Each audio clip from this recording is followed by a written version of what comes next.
Miaraba tompoko lasy tompoko vavy faly tafaraka amintsika atao anatin'ny fandarana angaredona indray ny ity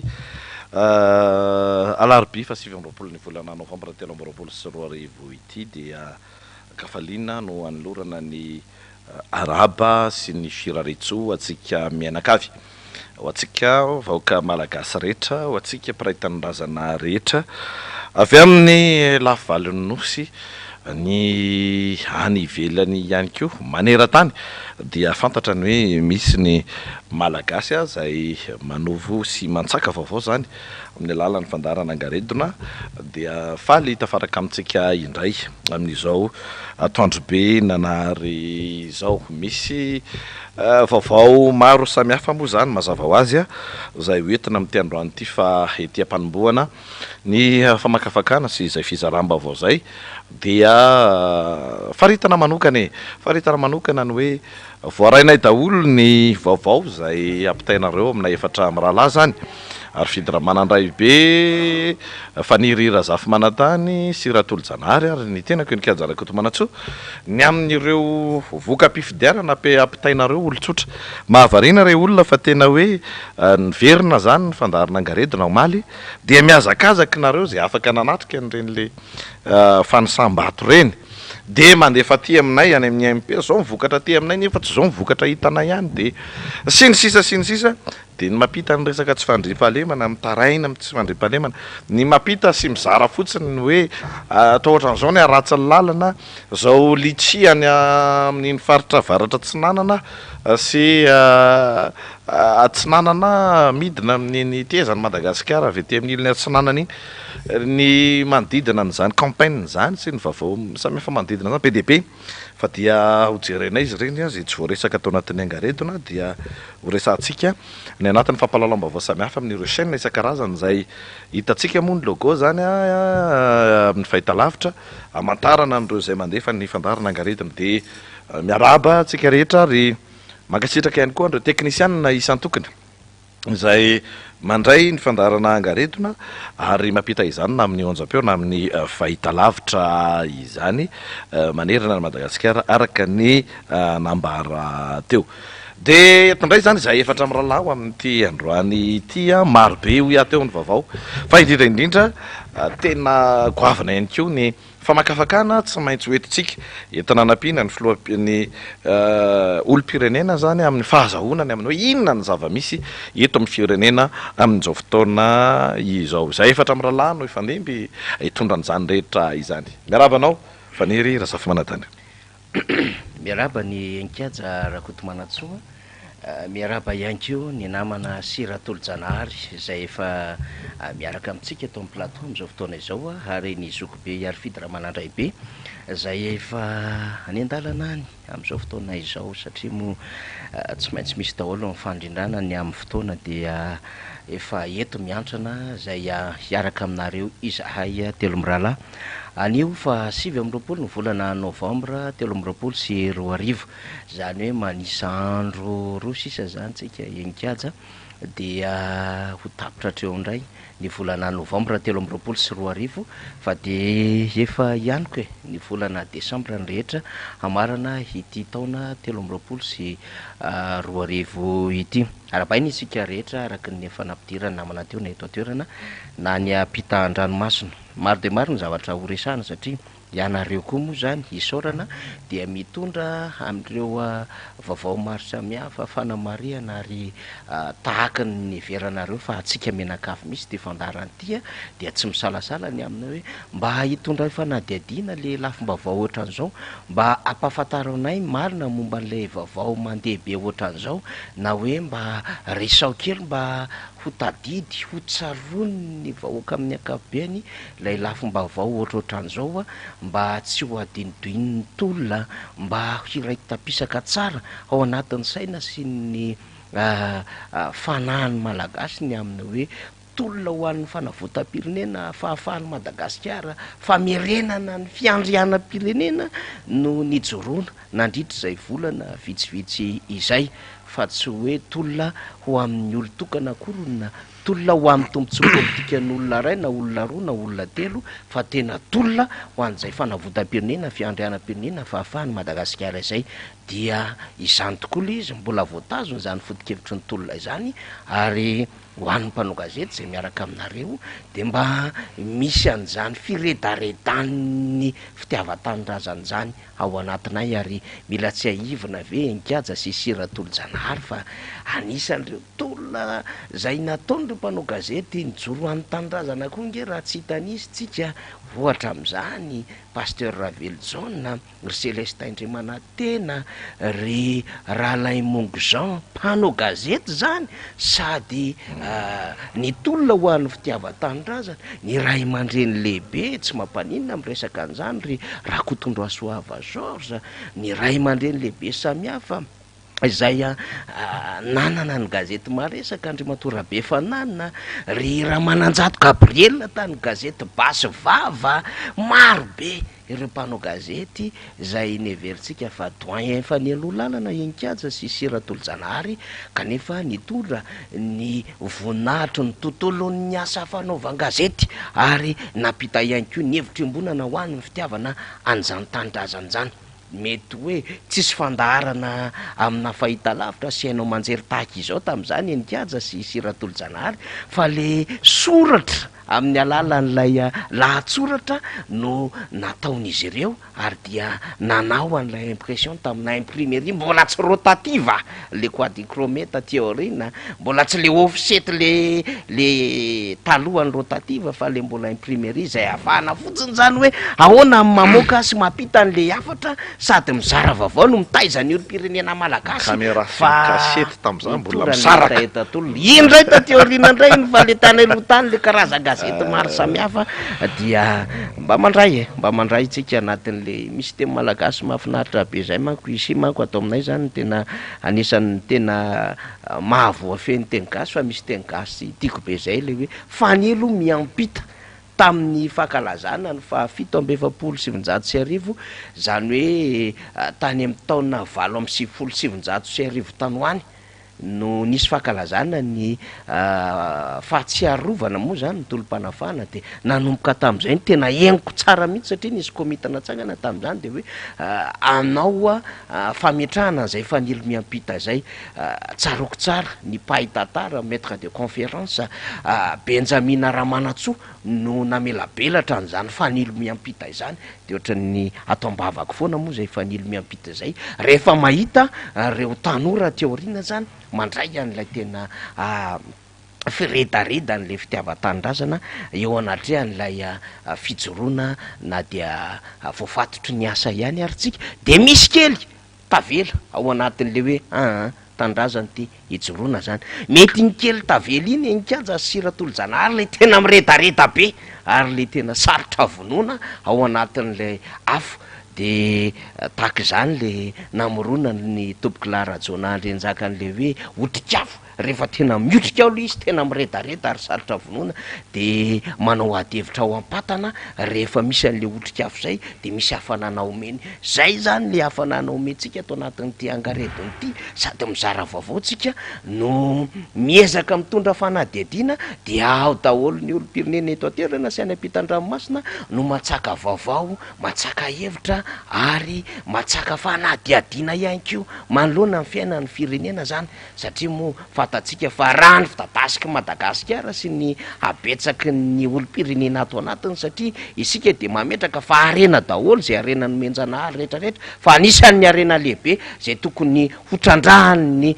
Madagasikara sy ny malagasy de ny fananana an'izany hoe ny olo-pirenena tompoko de arena misy arena 720 tapitra isa mandendeha zany eto mila exploitena capitalisena mba ahafahana zany mamoaka an'le Madagasikara amin'le tontolo tena manansarotra misy azy alohan'ny idiranay telo mirahalahy teto moa zany de nanao brief kely zay telo mirahalahy de nisy fanadihadiana nataona mpanao gazety afrikana momba ny ka Madagasikara malitsika de efa nandefa teto fanadihadiana nataona mpanao gazety vahiny tany Eropa tany ny fantrany Madagasikara kanefa dia firenena tsara tare firenena tsara voatra ary firenena ny angaran'Andriamanitra kanefa dia mahantra ny mponina ao aminy de zao ndray zanytsika de nahazo avao enkajany amin'ny hoe taorina ny fahampitehan'ny lavany dia ny langilangy indray no simba am'izao fotoana zao na izany naty zany e ao anatin'ny campagne naledsi de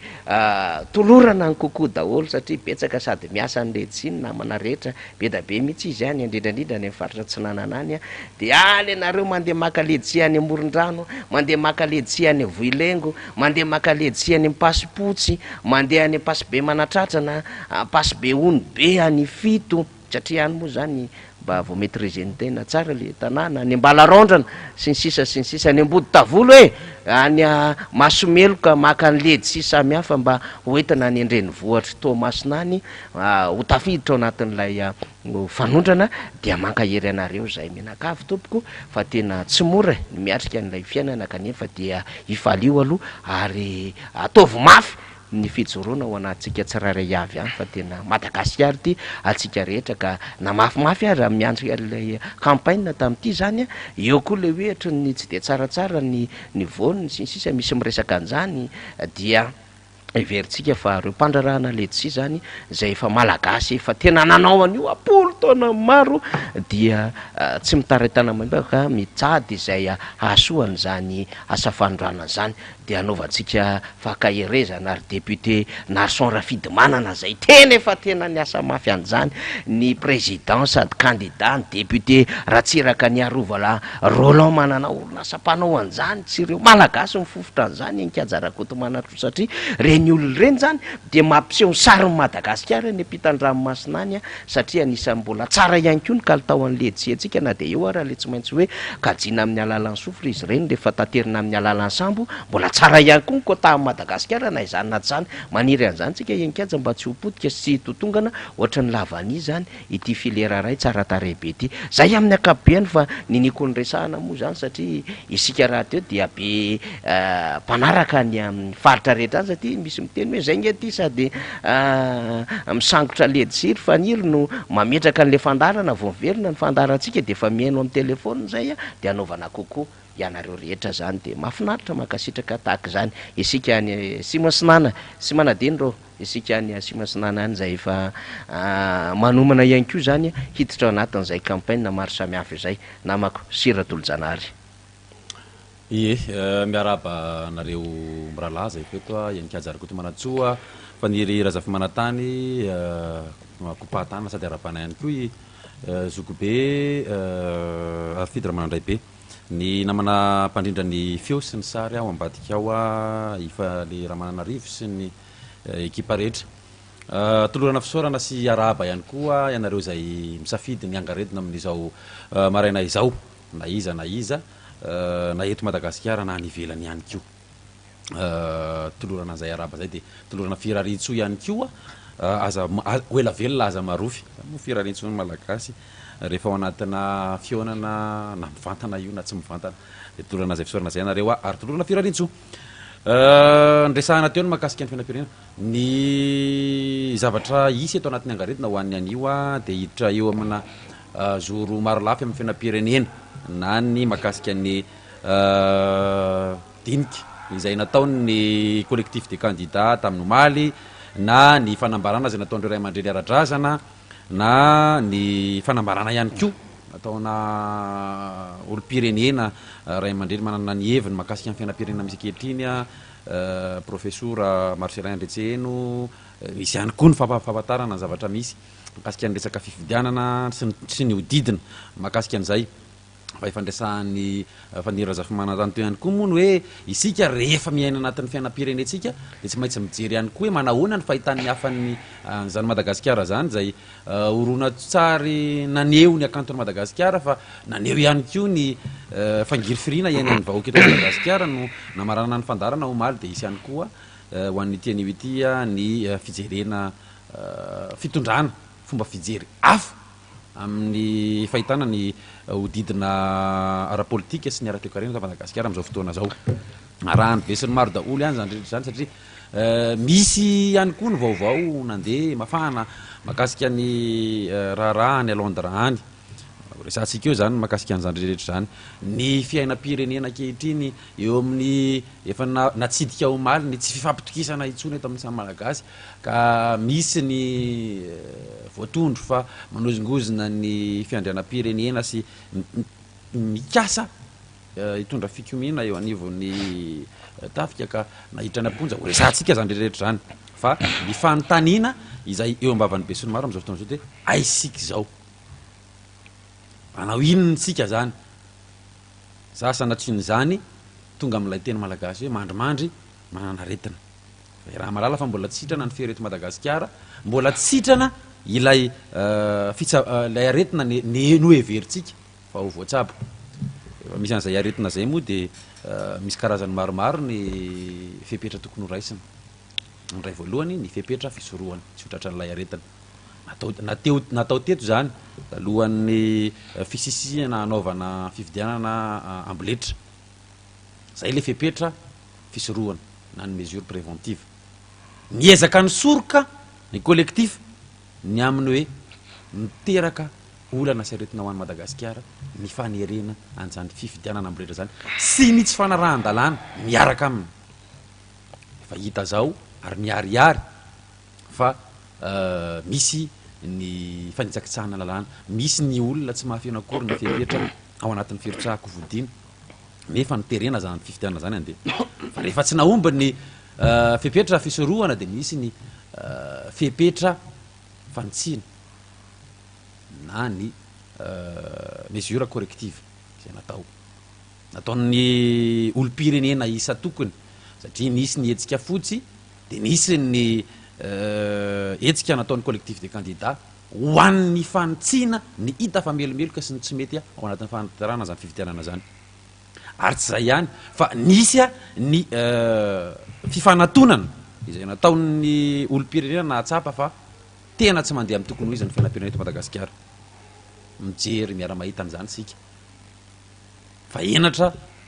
ho an'ny malagasy ny fahasimbandry tany sy ny firenena am'izao fotoana zao de ilaza ve isika fa mandeha araky ny tokony ho izy ny fiainam-pirenena ka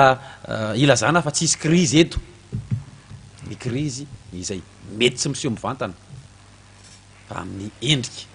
akolaka misehoany fa na izany azy azo sapahitanana ny tsy fahazakany malagasy intsony ny fiakarany vidim-piainana raha teo alohaloha teo mbola voafina tao atokantrano ny fahantrano mbola voafina tao atokantrano ny tsy fahampina fa am'izao fotoana zao de hitatsika eny am'izay toerana ale rehetra zany efa ity ivelan'ny trano am'izao fotoana zao ny fahitanana zay tsy fahampina na ara-pivelomana na ara-piarahamonina zay de hitatsika am'izao fotoana zao ny tombany ataony any ivelany mahakasika ny fiainam-pirenena ny zavatra misy eto amitsika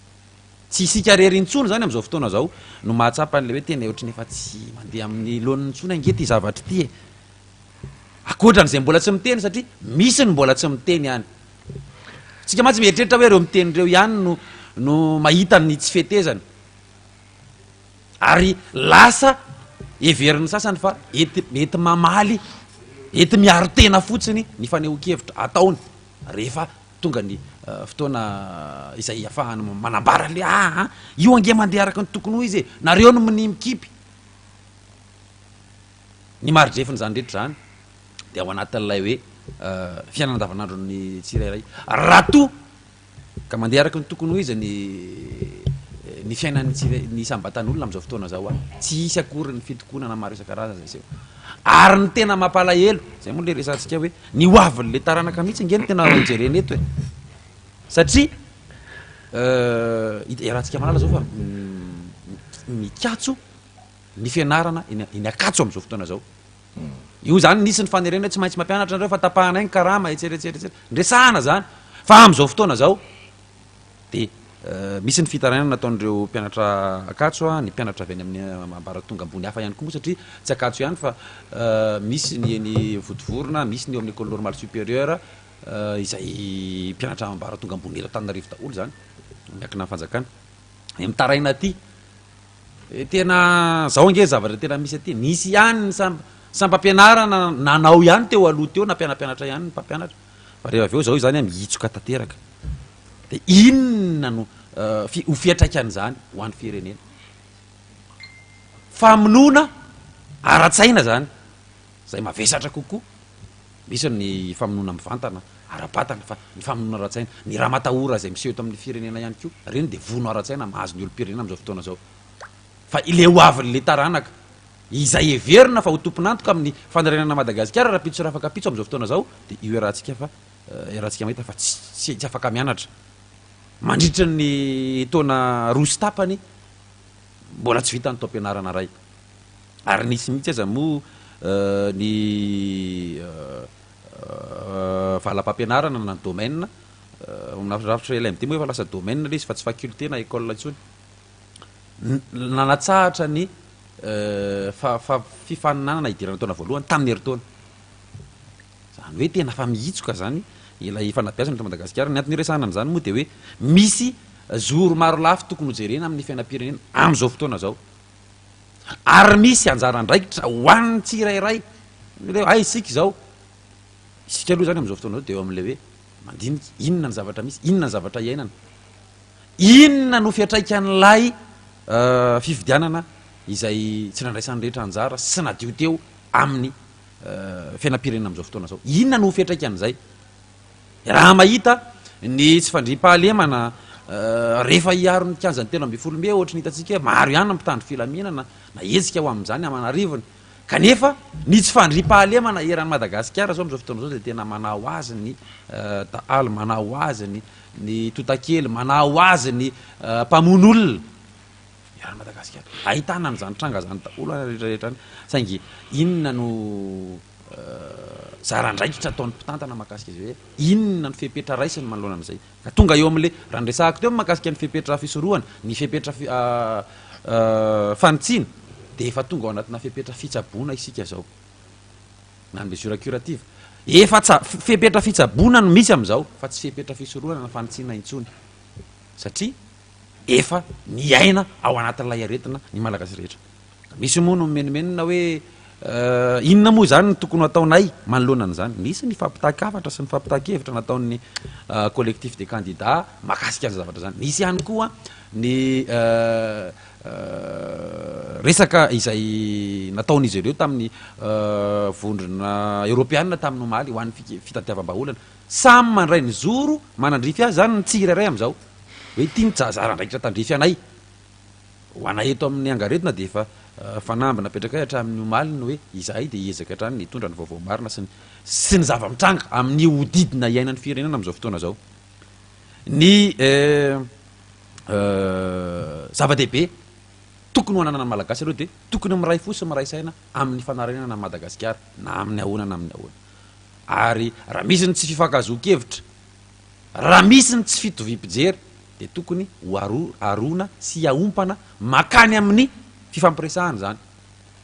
hoe inona zany ny vahaolana fa tsy vitan'le mifampiantsy fotsiny na hiady fotsiny na anelitsao fotsiny satria misy manelitsao mihitsy mahakasika ny zavatra mitranga sy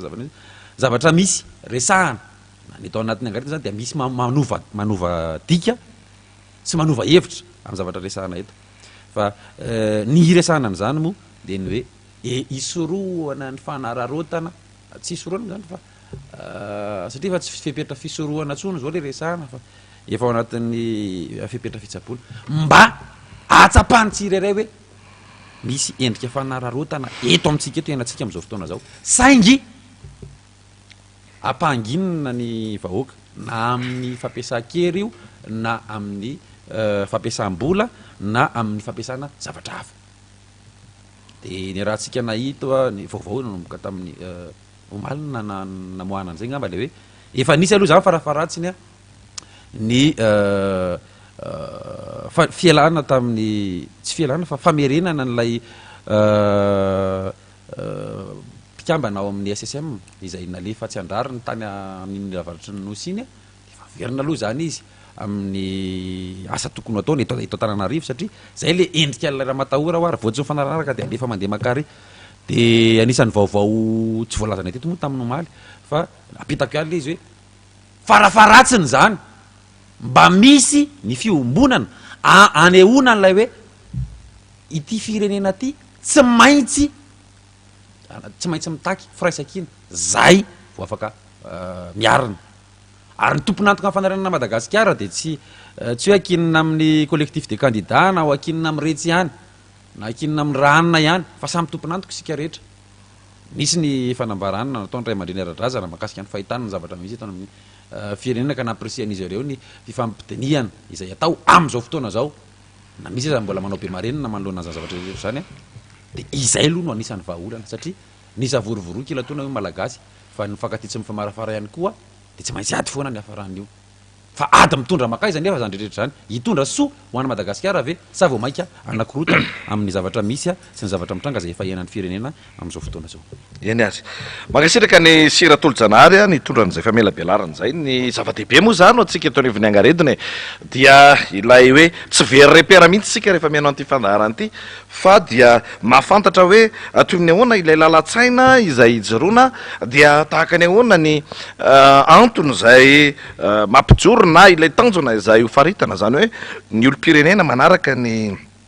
fandaharana Angaredona dia mahalala hoe ny ainga avy aiza dia makaiza dia tahaka ny ahoana ny zava-misy. Ny farafahakeliny ny andrasanay ao anatin'izany rehetrarehetra zany dia hoe manana n'ilay fahafahana mandanjalanja ny zavatra ny olo-pirenena avy eo fa tsy olo-pirenena hoe mikatona ny lohany na hoe lasa mpomba raikitra fotsiny ny antokony na mpanao politika tahaka an'izao lasa mpanompo tsangan'olona fotsiny ny amin'ny hoe tsy maintsy zao na tsy maintsy zao fa tena mamakafaka dia manontany tena ny amin'ny zarandraikitra na ny adidy takin'ny firenena aminy manoloana ny zava-misy. Dia ao anatin'izay ny olo-pirenena marobe ny atao hoe efa fijoronana tazana zany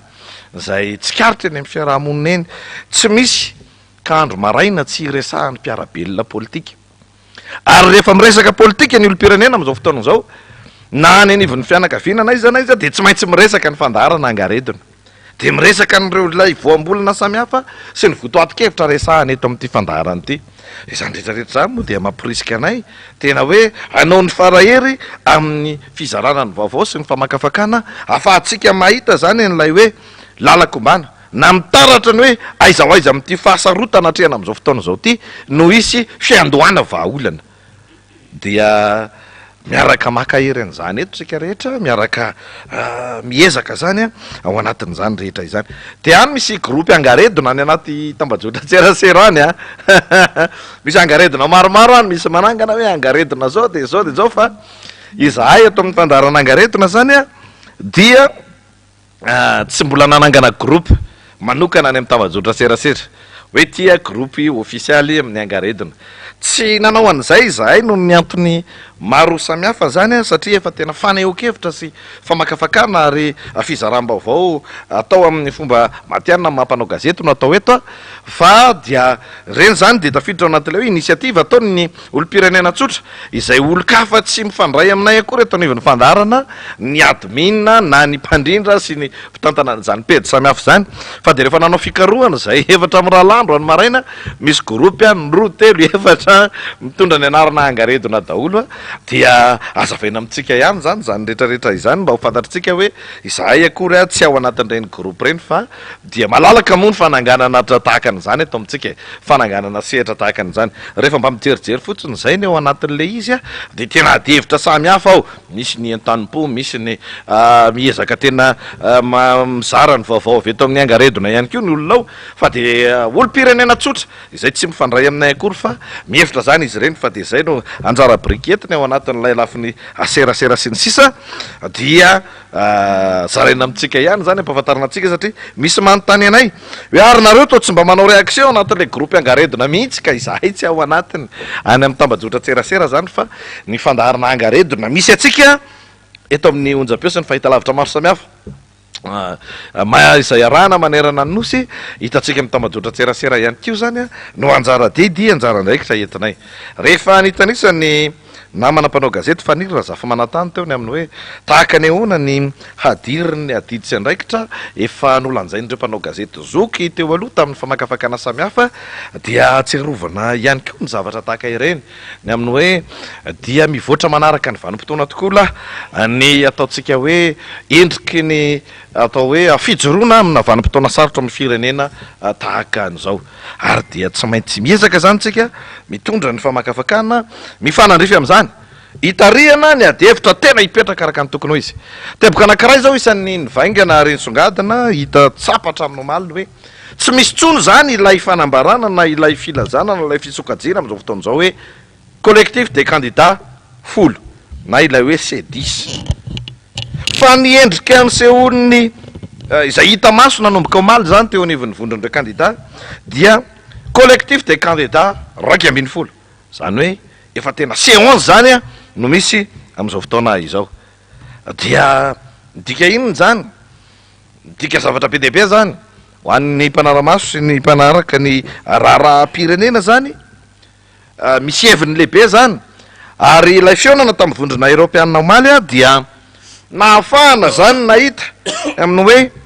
na dia tsy afaka resantsika eto na de misy fantatritsika azy aloha satria tsy mbola nisy ny fahampahafantarina ny fomba ofisialy ny hoe toy ny ahoana ny vodoatin-dresaka tamin'izany fa rehefa jerena fotsiny ilay zava-mitranga amin'ny ankapobeny ny zavatra hita de hoe tena ao anatin'ilay dingan'ny fisorohana ny atao hoe olana mety ho aterak'ilay fifidianana natao aterisetra teo tsika ary ao anatin' ny tadiavana irika hitsabona araka izay tratra an'ireo lonilony sy likiliky fahatsompanantenana samihafa sy ny atezerana samihafa naterak'ilay fifidianana teo zany zany hoe noterena zany lay fifidianana dia manaraka miditra ao anatin'izay lojika izay daholo zany a ny akamaroany mpanao politika sy ny petsetra ara-politika am'izao fotoana zao ny candidat larina fahatelo ihany sy ny pomba azy ary ny fitondrana am'izao fotoana zao ny gouvernement no miringiringy miezaka tena hoe micampe mijanona position dure mihitsy zany a no hijoron'ireo any amin'ny ilay hevitra politika izay misy azy fa ny hery velona rehetra eto amin'ny firenena hatramin'ireo mpiara-mombonantoka iraisam-pirenena dia manome lanja ny fifanantonana sy ny fifampiresahana taoriana ny fifidianana iny ny fiarahamonina civily fiarahamoniny pirenena ny fikambanana politika samihafa ny antoko politika ny collectif des candidats de mahitany amin'ny hoe mila atao izay fomba tena hijerenany firenena satria raha ohatra ka ny zava-misy am'izao fotoana zao a dia tsy azo iodivirana ny fahavoazana raha ho terena ilamina amin'ny resaka fampiasana hery aza ny firenena dia tsy ilamina mihitsy any amin'ny resaka toekarena sy any amin'ny resaka sosialy mba hoaka ny antony de tsotra satria de hita tao foana mandavataona ny tsy fisiny ny fitoniana ary dia ho anahirana hatrany hatrany zany de io fa mahita na ny sehatra resam-pirenena aza vodrona eropeanina maly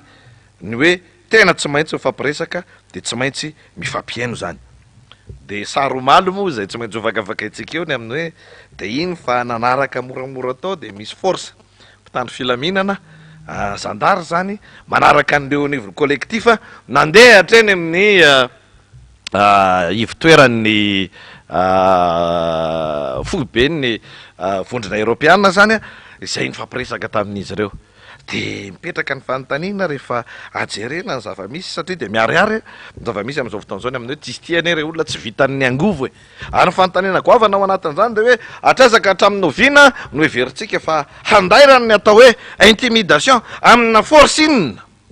forceps fampiasana hery zany na fanaovana antery vaimanta ny lalana politika na ny zotra-pifidiana na iverina fa hitondrana ny apetraka eto amin'ny firenena am'izao fotoana zao de io re olona ny zavatra mitranga asa fa de zaraina amitsika malagasy fa izy ty moa zany tonga bakivaky izy ty tena sady marary ny mahamenatra vajakandriny e tsy hitako nafinina fa de zao tontolo zao de miresaka ny Madagasikara ary tena ifonana mpanao gazety ny tena marary ovana marary mihitsy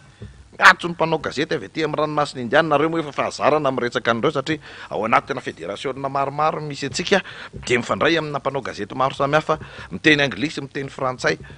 da aty amin'ny ranomasimbe indiana de ireny zany mba azo resahana zany de fa samy mpinamana sy fa rehefa maheno ianao fa makavakana miaingy avy any amina orinasa gazety any amin'ny BBC any amin'ny Europeanina ny France 24 RFI TF1 de ozy ianao hoe ireo Europeanina dia miditra tsehatra izy ireo miresaka ny raharaha satria ny akamaroana izy ireo ane ny firenena misy azy ireo mpiara-mombonantoka amin'ny Madagasikara e de rehefa mpiara-mombonantoka amin'ny Madagasikara dia ny fanatotoloana manery ny zavadrehetra de mifamatotra foana ihany ka ny filamina amin'ny Madagasikara de misy fiatraikana amin'ny fampiasam-bola de normal zany resahan'izy ireo manao ny Madagasikara fa rehefa ny mpanao gazety afrikana no mikakakaka sy mivanitika ary manao amin'ny Madagasikara ho fimehezana noho ny ataon'ny mpitondra de tena manongo tena ianao ary de tena menatr'olona tena enjana la régie de tout le monde zay zay Arfidy Ramanandray atao kaiky eto fa eto moa zoko be de ositsika ao anatin'izany hoe izy ty re olona tena tsy vitan'ny resaka angovo na hoe ny fampisehoana zany hoe tena zay metsika de samborona zay metsika de ampitahorina zay metsika de rahonana zay miteny de gadraina tsy vitan'izany ty raha tya de ositsika hoe everina fa zava-dehibe mila resahana ila endri-javatra izay nisongadina sy nitranga hatramin'ny omaly tahoarinan'ny voka-pifidianana tamin'ny zoma sabotsy teo mantsy de be dehibe zany nanontany tena be dehibe mivery repera hoe ahoana sy ahoana izy ty fa omaly kosa dia nahitana taratra ny amin'ny hoe hay izao tontolo zao mihitsy miaraka amin'ny reto collectif de candidat reto no mitady ny vahaolana mba hahafahana mamerina amin'ny Madagasikara ao anatin'ny tena ara-dalàna araka izay tratra amin'ny alalan'ny mety ho fanapaha-kevitra raisina manoloana ny fifidianana amin'izao fotoana izao de malitsika ny antso ny amin'ny hoe tokony mirahina ny candidat rehetrarehetra tokony mifanatona ny eo anivon'ny candidat sy tendrany ena solony aiko izay niatrika fifidianana sy ireo candidat raika ambin'ny folo izay nanao ny boycott ny fifidianana de hita taratra zany omaly any rehefa niona omaly ariva nanomboka tamin'ny efatrora sasany tamin'ny vondrona Europeana izy ireo fa dia efa mitambatra bloky anankiray miatrika ny fiainam-pirenena zany izy ireo amin'izao fotoana izao de rehefa mandinika an'izany rehetrarehetra zany tsika rehefa mandinika ny zava-misy ara-politika tsika zay mbola hoe tsika eo fa makafakana samy hafa manodidina an'izany any amin'ny ny endriny izay isehon'le izy de ositsika hoe misy ny fanantenana amin'ny fampienona sy fanajantsika samy malagasy satria na tiana na tsy tiana mandray hadiry avoavo kokoa zany ny lalaka izorany eo anivon'ny collectif de candidat amin'izao fotoana izao taka izao ny faneho-kevitra nivoaka teny dia ho fakafakainy Jokobe Arfidy Ramanandray be avy hatrany ny raharaha rehefa avy eo nivoaka teny anivon'ny collectif tena vondrona Europeana rehefa nifandenika nandritra ny fotoana naharitraritra tao zany ireo candidat samihafa tena latabatra ovalina ny tao fa dia ny fanatrika tao ny rehetrarehetra mitarika an'izany ny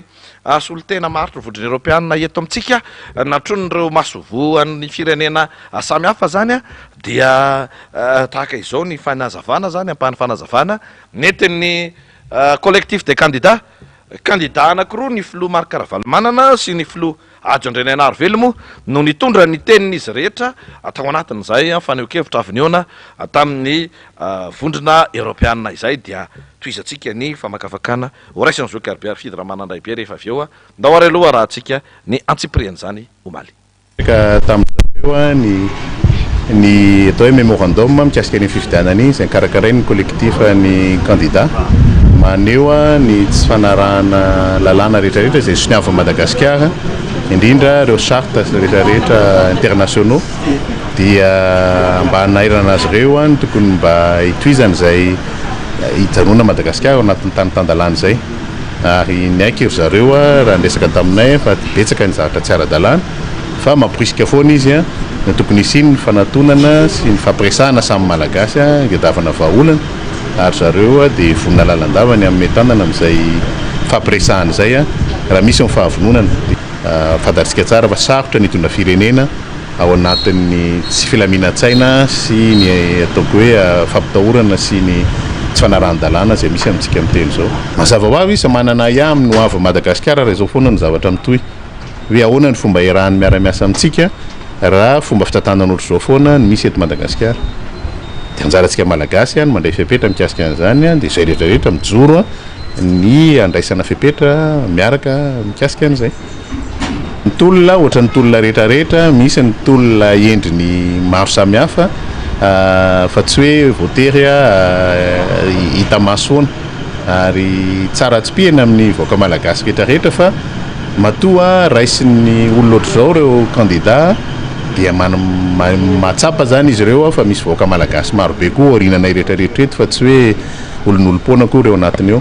ary ny tolona dia mandresy satria eno zany ny feon'ireo olona rehetrarehetra atao orinanay enon'izao tontolo izao matoa raisinao zao tsy voatery nandray anay ne izy raha 1 ambin'ny folo zay tamin'ny voalohany no teny tsy mety ho lalàna io tsy mety ho fifidianana io aminareo mba mahita kosa zao a misy ireo ray aman-dreny avy any amin'ny faritra, misy ny société civile, misy ny syndicaliste, misy ny olona maro samihafa samy laza daholo hoe tsy ara-dalàna ary tsy mety a iny fifidianana teo iny a satria zay a mahita ny raharam-pirenena amin'izao fotoana zao zay tsy mandeha araka ny tokony ho izy, tsy ireo zavatra atao forcé fotsiny zao zavatra mahazana isaky mandeha raha ny gendarmerie ohatra zao foana zay a zareo gendarme eo a dia milaza izy fa hoe lasa ny intimidation na menasy eo hitany tsara le izy olona tsy mijanona ny tolona. Miarabantsika menakavy amin'izao atoandrobenanary izao tena marina angamba de hoe manantitra ny arahaba efa nentin'ny namako Enikajy Rakotomanantsoa, ny namako Faniry Razafy Manantany ary ny namako sy Ratolo-Janahary. Maromaro ny zavatra nambara teo fa ho raisiko angamba aloha mialohan'ny famakafakana hoentintsika mikasika ny toedrarà manerana ny firenentsika ny teny nataony namana Faniry teo osonganiko lay terme manao hoe fanilo miampita. Ty resaka fanilo miampita ity ry telo mitsamy ohatran'ny mitady very anjavona io terme io amintsika amin'ny teny izao, ohatran'ny efa mitady ho lasa oiseau rare izay ataontsika hoe fanilo miampita izay amintsika amin'ny teny izao. Lasa matetika dia ny zavatra ratsy, ny fomba mampanao ratsy, ny fanaovana politika ratsy no ifampitaniny mpanao politika malagasy. Ina moa tsika ambara amin'izany Fanilo Enikajy sy tsika ambara amin'izany dia tsotra fotsiny ihany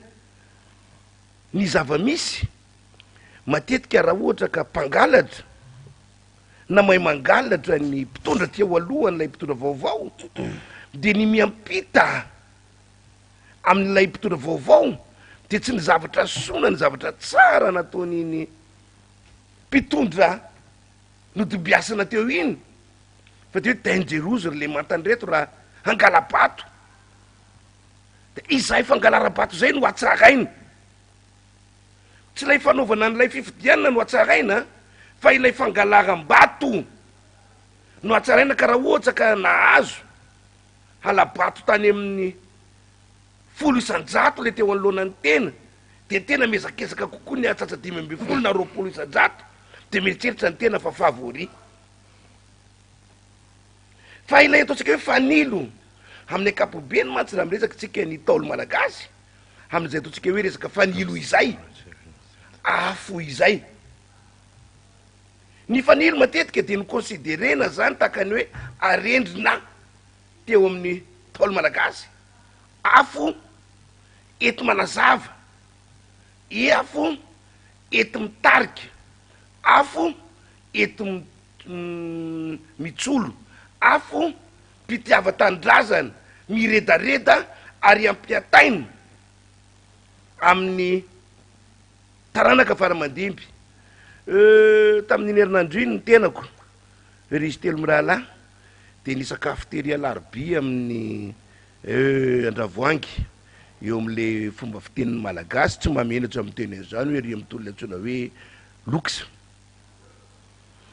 Ary dia nisy fiara raitra ataontsika hoe tena raitra dia raitra satria ireo le ataontsika hoe Mitsubishi hika farany Pajero Sport mijanona teo ary mbola variana ny resaka zay nifampitafasa ny tenika hoe dia mbola misy karazan'olona manana fiarakodia raitra tahaka izao misakafo ety amin'itony ataontsika hoe noeritseretina hoe ho an'ny vahoaka tsy mandandiarona itony dia ny vola varavarina tao ariana ary nisy tovolahy kely anakiroa nilaza hoe tovolahy dia manahirana satria mbola bitika loatra reto zaza ireto ary dia nanatona ny fiaranay ary dia nyteny am'mpanajana hoe miala tsiny afaka mifampiresaka aminao ve zay a ndre matoy ary fidina manandro be mpanaraka ny fandaranareo amin'ny kapitandroka izahay ina ny mety aminareo ro lao a ina ny azoko atao aminareo matetika mantsy rehefa misy akizy tahaka ireny manantona ny tena de ho zako hoe akasary indray reo de efa miomana ny tena hoe de akasary toy ny mahazatra namina enikaja sy faniry ary mahazatra tsiko zany fa retako izy reo de nyteny hoe mpanaraka n'ilay fandaharanao zahay de mba te hifampiresaka aminao sy hisotranao amin'ny zavatra hoentinao an'le vaoaka malagasy ny anarako de i Dimitri ary ty rahalahyko ty no Mathieu anoany amin'ny 10 taona sy 9 taona anoany ireto aja ireto zazy reto namana enikaja sy faniry fa izaho kosa de niteny tamin'ireo hoe oka aloha fa tsy anareo no andeha hisotra fa iza no hisotra anareo zay nambarako azy roalahy de kahaka izy roalahy kely satria napetsako tamy fa tsy anareo no tokony hisotra fa izary Dimitri sy Mathieu no tokony hisotra anareo amin'ny rahalahy fa raha maromaro ny ankizy malagasy tahaka anareo hoe misintéressé sahady amin'ny resaka politika fa tsy mieritseritra hoe zany resaka politika zany de anjareo mpanao politika zany any mpitondra fanjakany zany any mpitondra fireneny zany fa mahatsapa hoe conscient hoe ny fanaovana politika ene ka natao ho an'ny vahoaka malagasy ary matoa hoe anao tafiditra ao anaty zany politika zany dia mbola kely anao de efa misintéresse amin'ilay raha-pirenenao sary-piaro anao amin'ilay tandrazanao sary-piaro anao amin'ilay firenenao sary-piaro anao amin'ilay arena ao anatin'ilay firenenao fa raha tsy sary-piaro anao de mbola kely amin'ny lova anjara lova zay tokony ho anao ratsy zay lehibe anao de dilapideny olona ny anjara lovanao potehany olona sy laniny olona ny anjara lovanao ary amin'ny vanim-potoana eritseretanao fandraisanao am'izay izay lova napetraky le fanjakana izay lova tokony ho anao direct avy any amin'ny tandrazanao zay no menjanahary anao fo ny zanahary ho anao sy ny taranakao de tany foana sisa no hitanao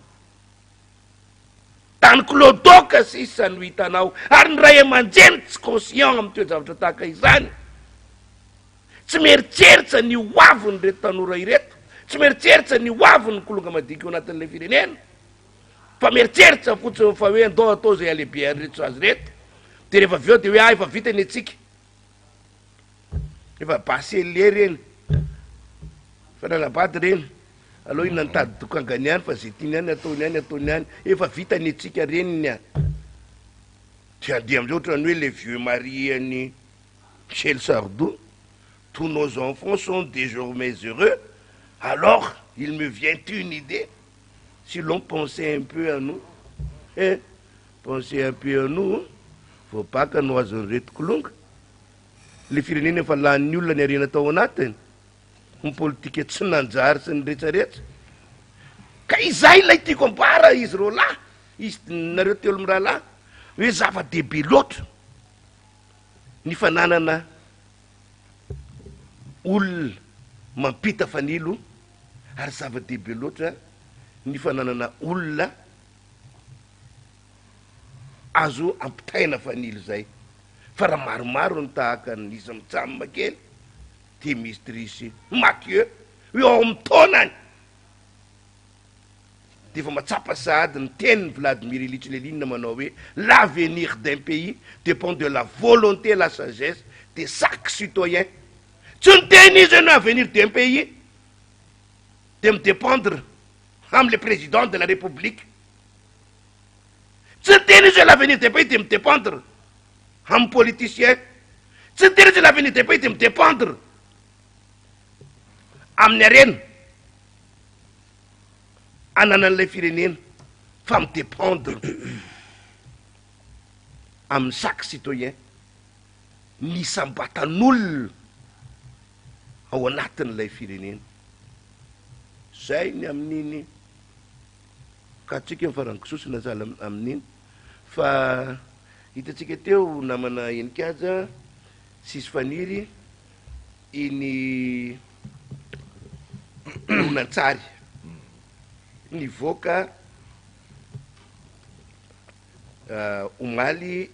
ariva iny raha ny teny moatsika voalohany zany namana inikajao sisy faniry hoe tsy mbola nisaraka nanoho izany anosarahana ane zany 15 candidat zany 11 candidat zany nieritreretiko hoe 15 le izy niapetrika telo mitsamitety de 16 ba mifaniry ny vazovazo ray an-dalana iny le rehetra zany 11 candidat zany de nisy no nivoy sy nisy tikeritra anapotika an'izany ary nisy mihitsy nefa nilaza fa efa 9 efa 6 efa 7 6 fa nitatsika eo maly iny topoky la nitatsika iny maly iny topoky vavy dia candidat 110 no hita no comment tapitra ny amin'iny ny ona tamin'ny omaly raha ny hitatsika risy telo mitsamy tiry zareo avy ao anatiny ataontsika hoe vondrona européenne de izao no nambarako izao no tiako resahana amitsika menakavy aloha tonga de tsorina amin'ny marina tsy hoe tsisy atao tsony le vonjona européenne hoe ina moa de atao fa de leo mipetrapotsiny atao tsana ndoro zala mbo andraindray kely eno enao zany 11 candidat zany mais non ty hoe de tsisy atao ry marika ravalomanana tsy nanaka atao tsony zany anjo raobelona tsisy atao tsony zany lorolo ratsiraka tsy nahita ao ale tsony zany hery rajonary mampianina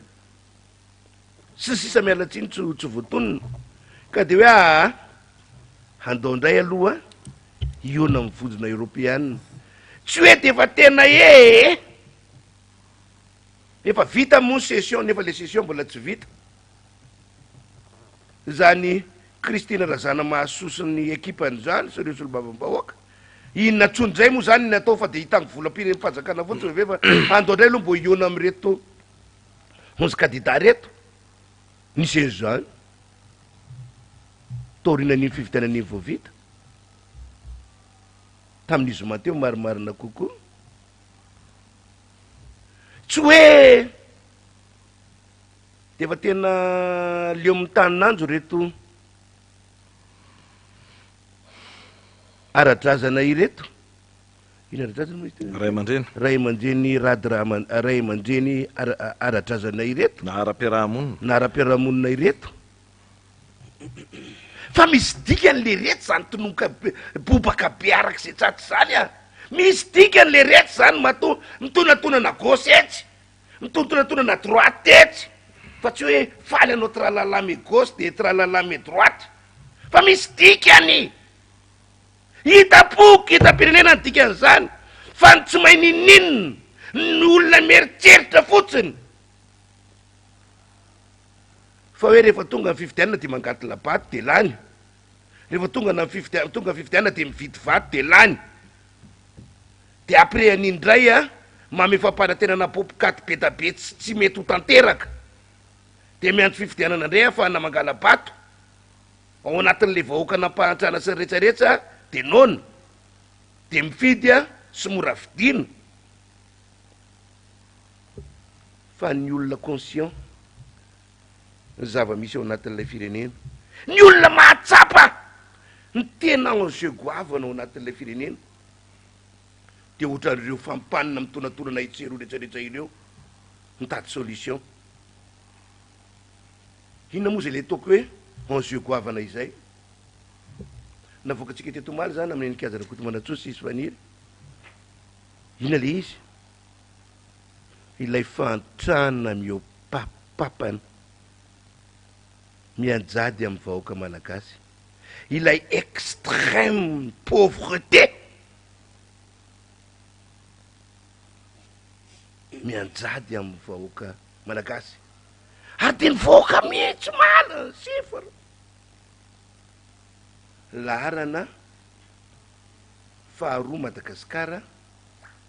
manera-tany tsy manina raha ataontsika hoe telo, tsy manina raha misy asiana adivarotra kely any abadibadika any de hoe faefatra fa zava-dehibe aloha mampahonenina mampitomany de hoe tafiditra ao anatin'ny dimanitra indrindra Madagasikara zay firenena manana na volamenana sa Iramay diamant Iramamgotra Trita Popoka na Bois de Rose na vahoaka Tanora nitsarehetra mantsara fotsiny tsika menakavy de mifanontany tena hoe ina le antony mampahantra atsika de zao tonga de mitsotsa akory le rehetra aoka zava-ndresaka ny mampahantra atsika menakavy no mampitonatonana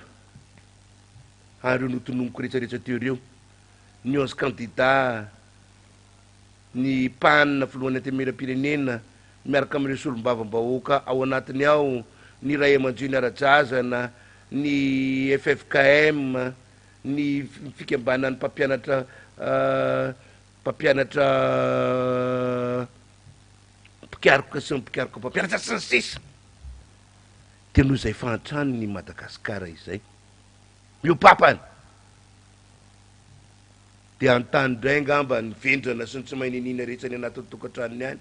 hoe fa inona mono tokony hidirany fantrano Madagasikara amin'ny hoe fotonatonana an'ireo fangaro eo mpitondra efa any amin'ny antirajoelina sao baolina fa izy ny lany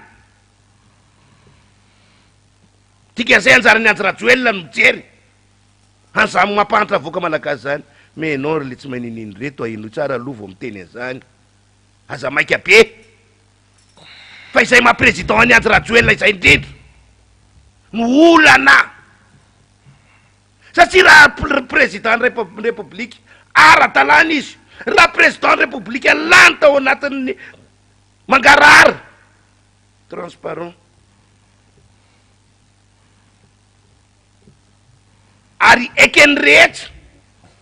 ny fahalan'iny tsy misy alabato tsy misy ninenina de nandroso Madagasikara fa noho izay hoe kolikoly avoleta na fahananana zay ny fividianam-bato ny zavatra mahaloto rehetrarehetra tao anatin'ilay fividianana no ampahantra ny Madagasikara ratsy mitandriny tsika menakavy satria tsotra fotsiny any ny tenitsika teo hoe niona ireto candidat reto tamin'ny communauté internationale maly fa ahoana inona ndray koa za sasany ny fandraisany teneko zavatsy nareo ty mitona ny tonany ajirajoelona sy ny klikiny sy ny klakiny teo ty mitona angarangidiny fa izao satria tsy nazavazava tsy nekiny rehetra ny fividianana nisy teto Madagasikara tamin'ny 7 sy roa arivo te tsy nasaniditra teto Madagasikara ny mpamatsy volatsika ireo tsy saniditra teto Madagasikara ny mpiara-mody-bonantoka amin'ny Madagasikara fa ny fanampiana azon'ny Madagasikara dia ireo fanampiana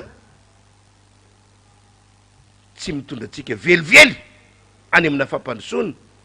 fa fanampiana fotsiny entina miady amin'ny tena fahasahiranana lalina izany hoe aide humanitaire ozy tsika amin'ny teny vahiny zay natonga an'io ny fifandraisany zavatra rehetra nresantsika teo enikaja fanirya sy zay ny mahatonga an'ireo itototo eo azay efatra amin'ny rahalahy reto teo raha tsy tarehibe daholo vadinay de hoe ina le rehetsiny andeha hodina any a vady français modèle be io na hoe ina le rehetsy ny hodina hijanonana ao an-tsanao marina fa tsisy ny sosy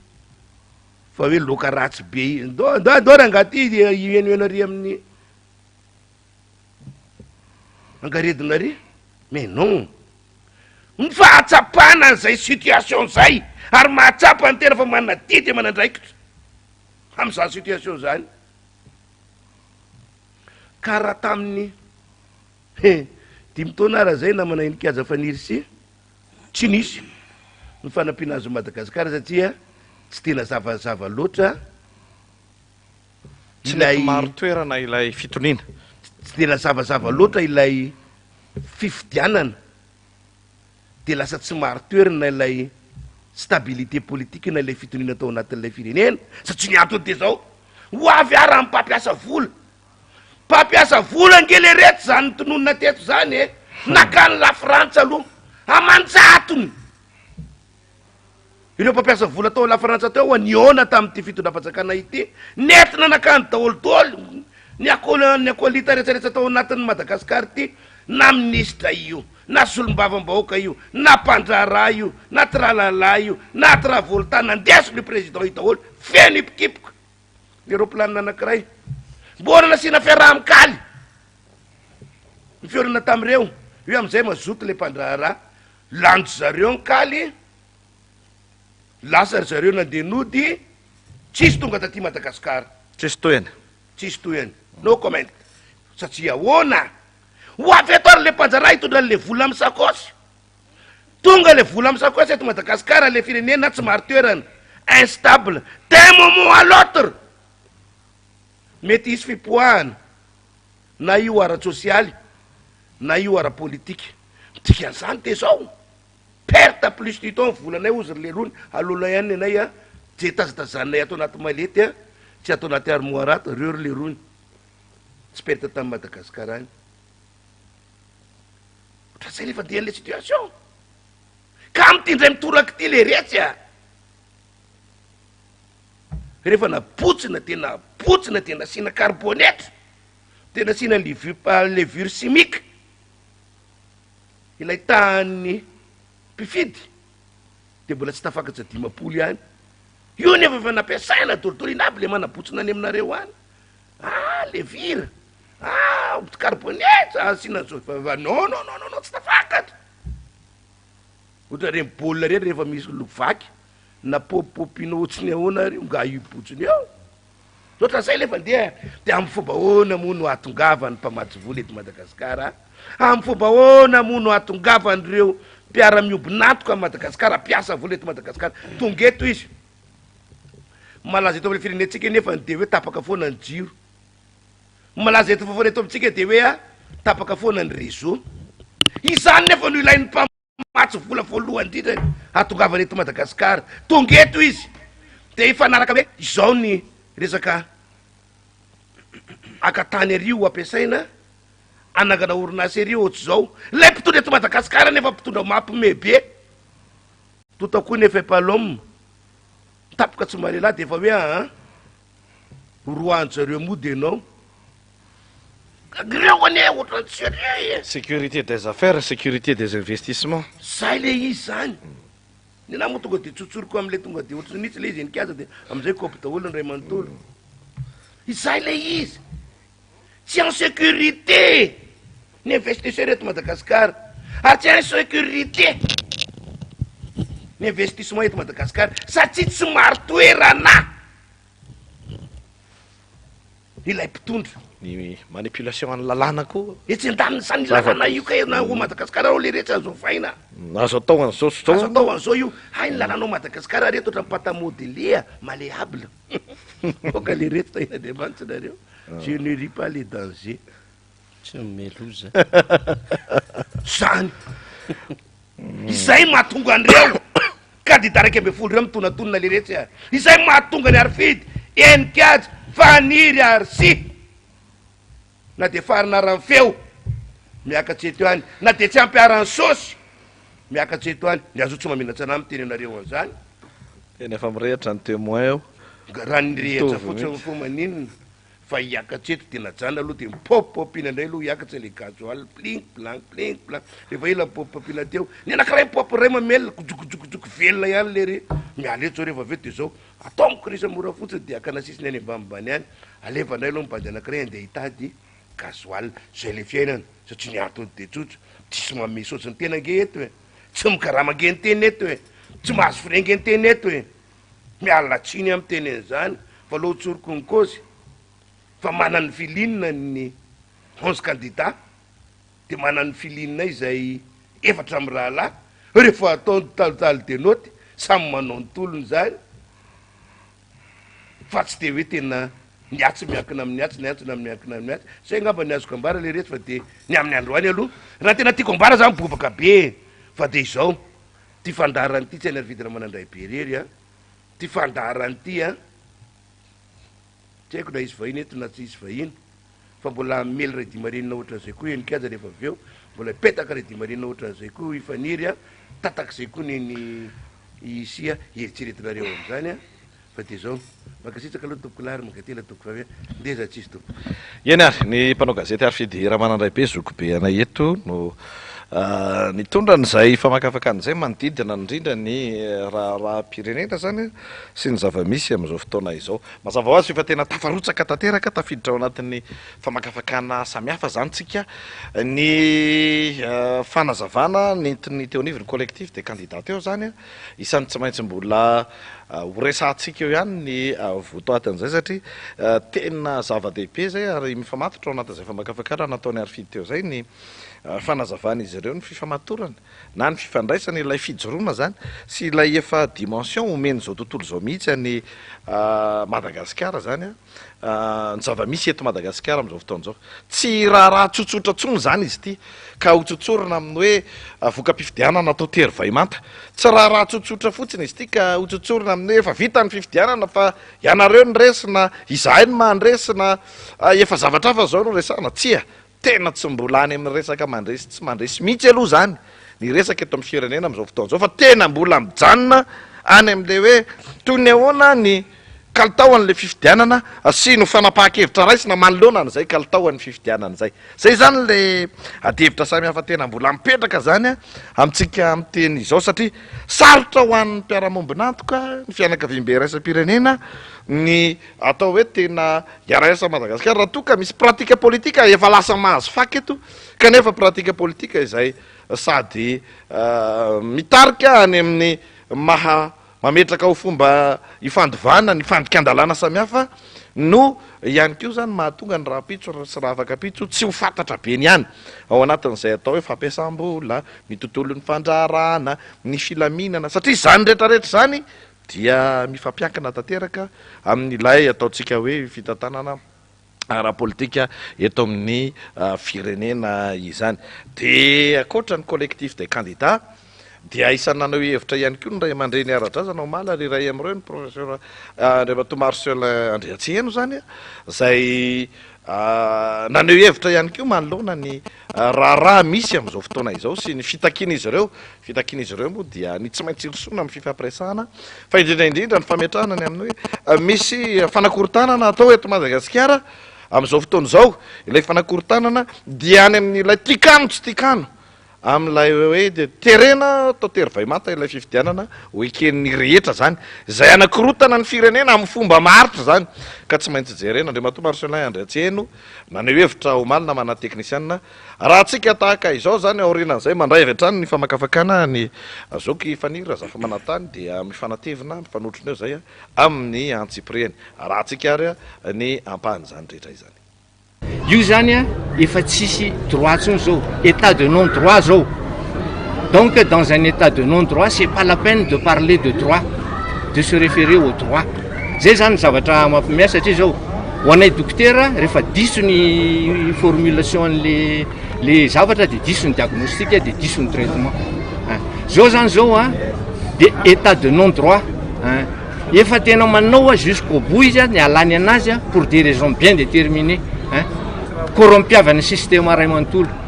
de zay foana avy narahana zany de hoe mbola miamiona amin'ny latabatra boribory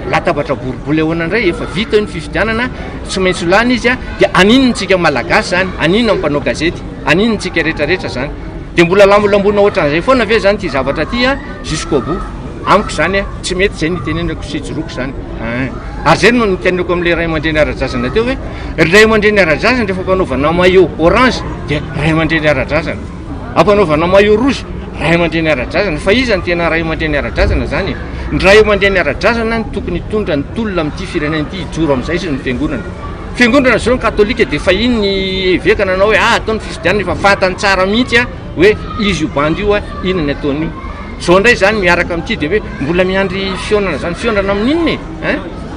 rehefa anao a dia tairo a fa aza manao salama alekomy malavo etsika mandra-parivony andro satria laha ny andro eto foana tsika nefa ny fotoana mandeha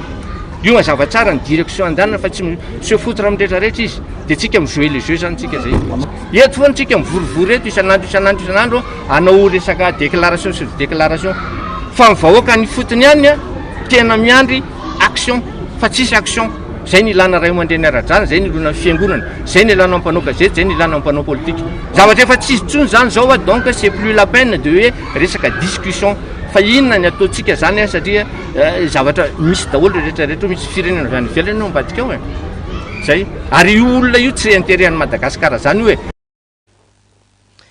ya eny e zay zany ny amin'iny fanirina za fimanatany za moa tena lina be mihitsy enikaja ny eno ny professeur Marcelin Ndretseny teo satria tsarotsika tsara enikaja tamin'ny fandaratsika tany lolo tany dia niantso foantsika hoe aiza ny manampahaizana malagasy aiza ireo vatona sonotry ny tany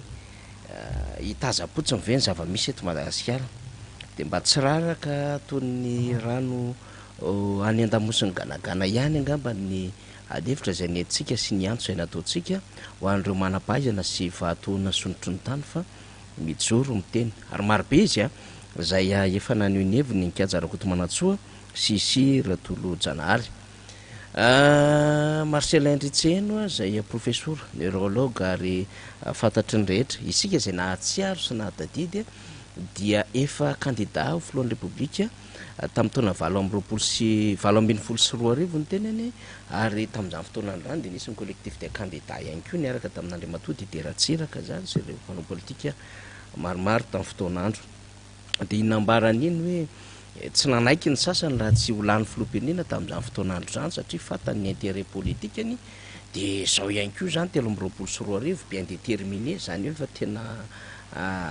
vonina tsara mihitsy tsy maintsy hoe ho tafaverina amin'izany fitondrany zany sasany dia io izy amin'izao fotoana zao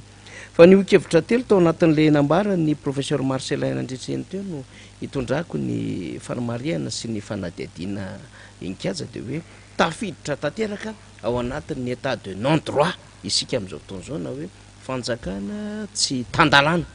na hoe fanjakana tsy manara-dalàna zay zany no misy any Madagasikara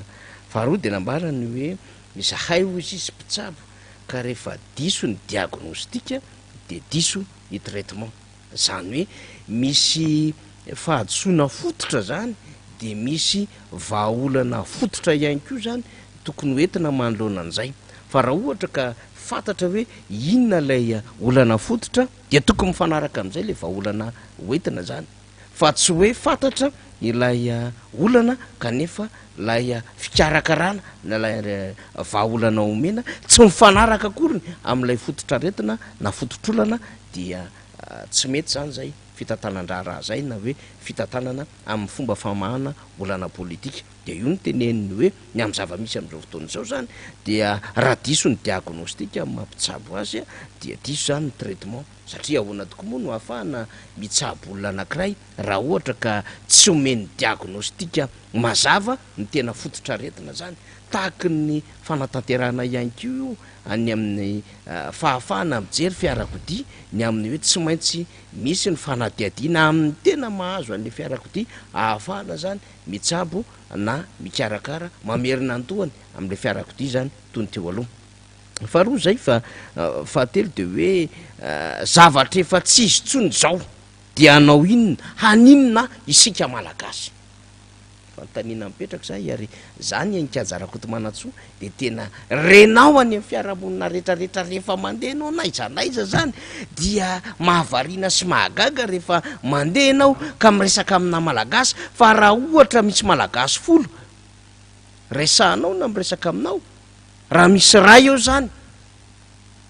dia mba ara-banay ihany io misy ray fa ny akamaroany ny 9 dia samy miteny tena tsy mety tsy izy tsony tsy tafavoaka ny Madagasikara ary tena nompotehany le mpitondra fanjakana lay tena fitantanana firenena amin'ny akabeany sy lay hoavin'lay firenena sy mivoaka malagasy. Raha misy ray hoya amin'ny folo mijoro ka mbola miaro an'le fitondram-panjakana rara na akavitsiana no ahitana an'izany de arabaina ihany hoe mbola mahita fahasambarana zany zany olona miteny zany mihoatra amin'ny fitantanana sy ny fahombiazany fitondrana rehetra mifandimy teo aloha. Ka ny fanehoan-kevitra ohatran'ireny zany de ilaina mihitsy amin'ny vanim-potoana trazao ny amina hoe hanao ino ny sika malagasy de mipetraka amintsika zany fanontaniana zany tokoa. Mbola iketsika ve zao zava-misy zao ary mahatsara ny fiainan'ireo taranaka any aoriana ve zao zavatra diavin'ny firenena ankehitriny zao. État de non-droit de ahoana ny eritreretinao hoe ny collectif des candidats dia lasa miresaka amina tompon'andraikitra misehatra resam-pirenena zay miasa simonina eto Madagasikara fa tsy lavitra zay mahita ianao mielonenoneny foana ilay eo anivo ny fitandrona ny filaminana de anao inona satria efa nahomby ve le endriky la répression teo aloha satria efa nahomby ve le communication lacrymogène teo aloha satria efa nahomby ve la endriky ny cybercriminalité samihafa ho an'izay maneho hevitra na mety amin'ny alalan'ny hoe fampetsony amin'ny raha-pitsarana zany ho an'izay naneho hevitra ka mety mifanohitra na mety tsy mifandraiky amin'le lalan'le fitondram-panjakana de zay maneho hevitra rehetrarehetra de ampangaina daholo manotohinana ny fiandriana ny firenena sy ny filaminana anaty zay rehetra maneho hevitra na mba mivorivory any ambadika any de ampangaina ho mikonokonona fanonganam-panjakana. De ahoana no ahafahan'le malagasy zany manaja ny andiny ny fahafolo ao anatin'ny lalam-pandrenany amin'ny hoe zony ny olom-pirenena no mivory zony ny olom-pirenena ao anatin'ny andiny ny fahaefatra amby folo no manangana sy miditra ao anatina fikambanana satria raha tahatahaka izao daholo ny zava-misy sy aina amin'ny firenena de tena miverina mihitsy isika tany amin'ny endriky mbola tsy nahafantatra ny demokrasia malagasy miverina tanterakytsika tany amin'ilay nidira mimpanjanaka teto Madagasikara tany amin'ny 5 na 7 sy 7 tanoana zay rehetra fivorivoriana tany ambadika tany zay rehetra miaona any ambadika tany zay rehetra mifampizara vaovao rehetra tany ambadika tany de nen'izay ny mpanjanaka avokoa rehefa tafiditra teto Madagasikara izy satria no everina tamin'izany fotoana zany fa manohitra ny fidira mimpanjana tany teto Madagasikara ny malagasy de tery ny lalana ahafahana maneho hevitra tery ny lalana ahafahana mifampizara vaovao ary zay no nitsahivitsika teo am-piandohany ny adevitra inkajarakoto manatsony amin'ny hoe nanana fomba nampitana hafatra ihany ny raha aman-dreny tany aloha nanangana gazety na ahafahana mifampizara vaovao na de sarotra azy zany lalana zany fa zao tsy vita teo ny entolona fa misy karazana gazety maro samihafa mbola nandray anjany endriky ny tolo zay le fanilo mepita ny resantsika teo ary ny raisy ny arifidra manandray be ka imifanontaniana napetraky ny professeur Marcelin Ndretsehiny iny zany de ny aminy hoe anao iny tsika efa tsy izy tsony zao de anjarandrehetra mandray zany amin'ny tandrifiny tsy ny vahiny ihany tsy ny ray aman-dreny mpanao politika candidat ihany tsy ny panina sy ny FFKM ihany mitarika mitady vahaolana fa hatramin'ny ray aman-dreny ara-poko ny ray aman-dreny ara-drazana ray aman-dreny eo anivon'ny fiarahamonina maro samihafa reo ray aman-dreny mpiangonana de mitady vahaolana ho an'ity Madagasikara ity satria tokoa raha ohatra ka tsy hetsika isika raha ohatra ka tsy handray an-tanantsika de iza zany no handray an-tanana n'ity Madagasikara ity ary hatramin'ny rovina no tapitra ny communication lacrymogène ny communication amin'ny alalan'ny fampiororona samihafa ho an'izay rehetra maneho hevitra ka fandrangarangana fampietsony nivon'ny manam-pahefana fandrangana fisamborana na ianko tsy fahafahana mivezivezy amina toerana maro samihafa no atao eto Madagasikara hatramin'ny rovina zany no tapitra sy farana ka io tahaky ny adevitra rehetrarehetra ny amina hoe nahavita révolution tany amin'ny tandrify azy ny firenena rehetra fa maninona tsy havita révolution Madagasikara ahafahana mamotika raha izay no lazaina azy izany endri-javatra izay miteraka fahasimbany hoavin'ny firenena malagasy sy ny voaka malagasy zany raha miresaka amin'izany tsika akory tsy hoe mampirisika ny olom-pirenena hakanjara tandrify amin'izay mety ho ataony tsy izany ty tsika tongavana fa tsika de mba te hiresaka fotsiny ihany amina hoe hatramin'oviana no hompitazana fotsiny ihany hatramin'oviana no anaiky teny malagasy ny amin'ny hoe eny ka mafy ny fiainana ka atao ahoana fa ry zareo no mitondra tsisy nininina azo atao miandry ny sitrapon'Andriamanitra eto sika menakavy eny tompoko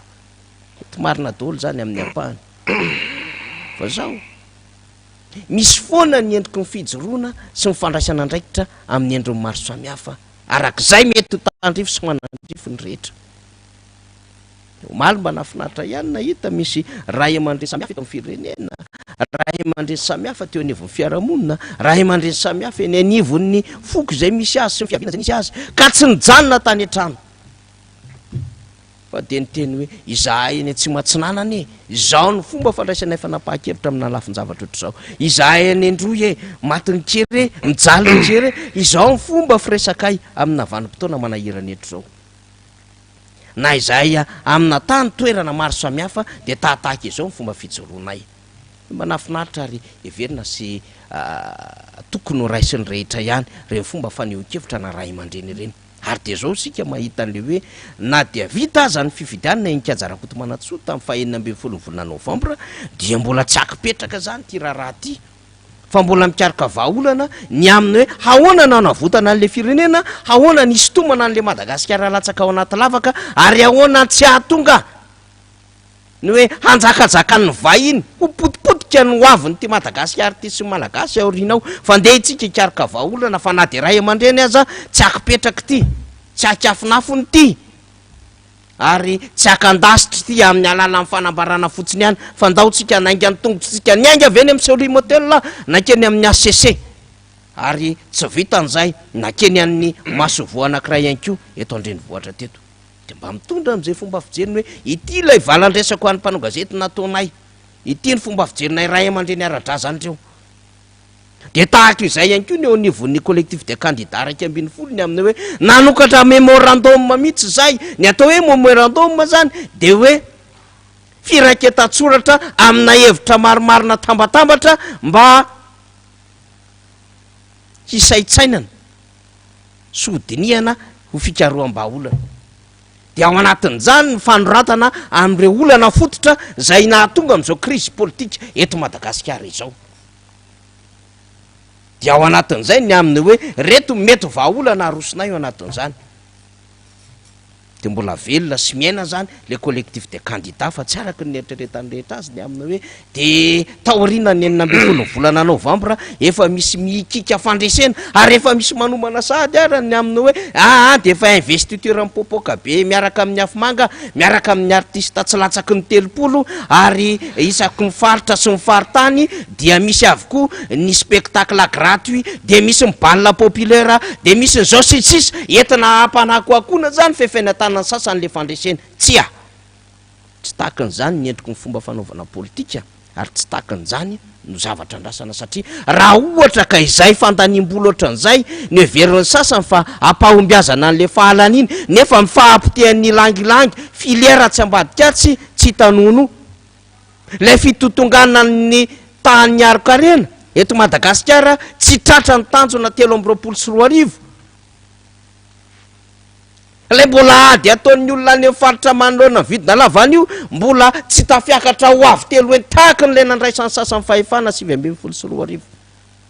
lay mitovy vidy amin'ny arikovera am'izao fotoana zao sy le hoe tsy fahafahan'ny malagasy miaina araky ny tokony ho izy itsony satria tsy maraka ny karama tsy maraka ahafahana manefa hofatrano tsy ahafahana mitsabo-tena tsy ahafahana mampiana-janaka araky ny tokony ho izy ary tsy ahafahana mitafy sy miakanjo sy mianjaika tahaka ny olombelona rehetrarehetra manana izany zo zany karama kely raisy malagasy am'izao fotoana zao ary zarara raha tonga $10 akory ny vola isan'andro raisiny nisa tokantrano malagasy 20 faingo 5 isanjaton'ny malagasy no voakasika zay fa nezay zava-doso zany zava-to zany satria 8 zany mahantra eto Madagasikara ary ny 2 am'ireo edina valitra raha ao anatin'le manan-karena na ao anatin'le salan'le hoe antonontonom-piainana na ao anatin'le salan'le hoe tena mahazaka tokoa an'le onjam-piainana ka tsy milahatra am'le mahantra fa mba mety milahatra am'le hoe sahirana ihany fa afaka mandesy miaina kely samy hafa manko zany de zay ny antony mahatonga atsika maka an'ilay fanontaniana fahatelo napetraky ny professeur Marcelin Ndretseny amina hoe de anino sika ry malagasy zavatra tsisy tsony zao de za mifanontaniana zany tsy fanontaniana ho atsika atao amin'ny angaretina enikatsa tsy fanontaniana ho an'ny ray aman-dreny ara-drazana sy ara-poko ara-piaramonina fa fanontaniana ho amin'ny malagasy rehetra ny amin'ny hoe io ary izy io état de non droit misy eto Madagasikara fakana fahefana tamin'ny endriny hafa na de misy passage ara-pifidianana azy zany hoe fandalovana ara-pifidianana azy de fantatry ny rehetra ny olana atao anatiny voamalina hita teto amin'ny vaovaon'ny MBS isika fa misy mpitsara avy any Marolampitany tanatina SRMV ny tantara reo fombafomba maro samihafa na ahafahana mikirakira reo voka-pifidianana sy na ahafahana nijery tamin'ny apahany ny amina hoe tena zao tokoa ny fomba nanodinana am'izany vatom-pifidianana zany de mba tsara ihany ny andefasantsika izany na manahinika jarakoto manatsoa satria mety misy ny nahita mety misy ny tsy nahita fa iveritsika fa mahaliana tokoa zany satria mivoaka amin'ny endriny samihafa ilay fahafantarana am'izao fotoana zao fa tsy anomaly fetsotra anomaly na hoe tsy fahatombanana fe tsy fahatombanana zava-misy nandritry ny fotoam-pifidianana iny fa tena osoka sy alabato no nanatanterahana an'izany fifidianana zany ka raha tsy ampy ny profy eo ampelantanany tompona ndraiky drety ny ilazana fa nisy tokoa ny alabato na nisy ny osoka de to mifanehoan-kevitry tony zany de manampy ny eo anivo ny tompona ndraikitra nasenisy ny ACC mba hanatsarana ireo ny dian'izy ireo fa tsy hoe fanosora-potaka akory efa neditsika teto maly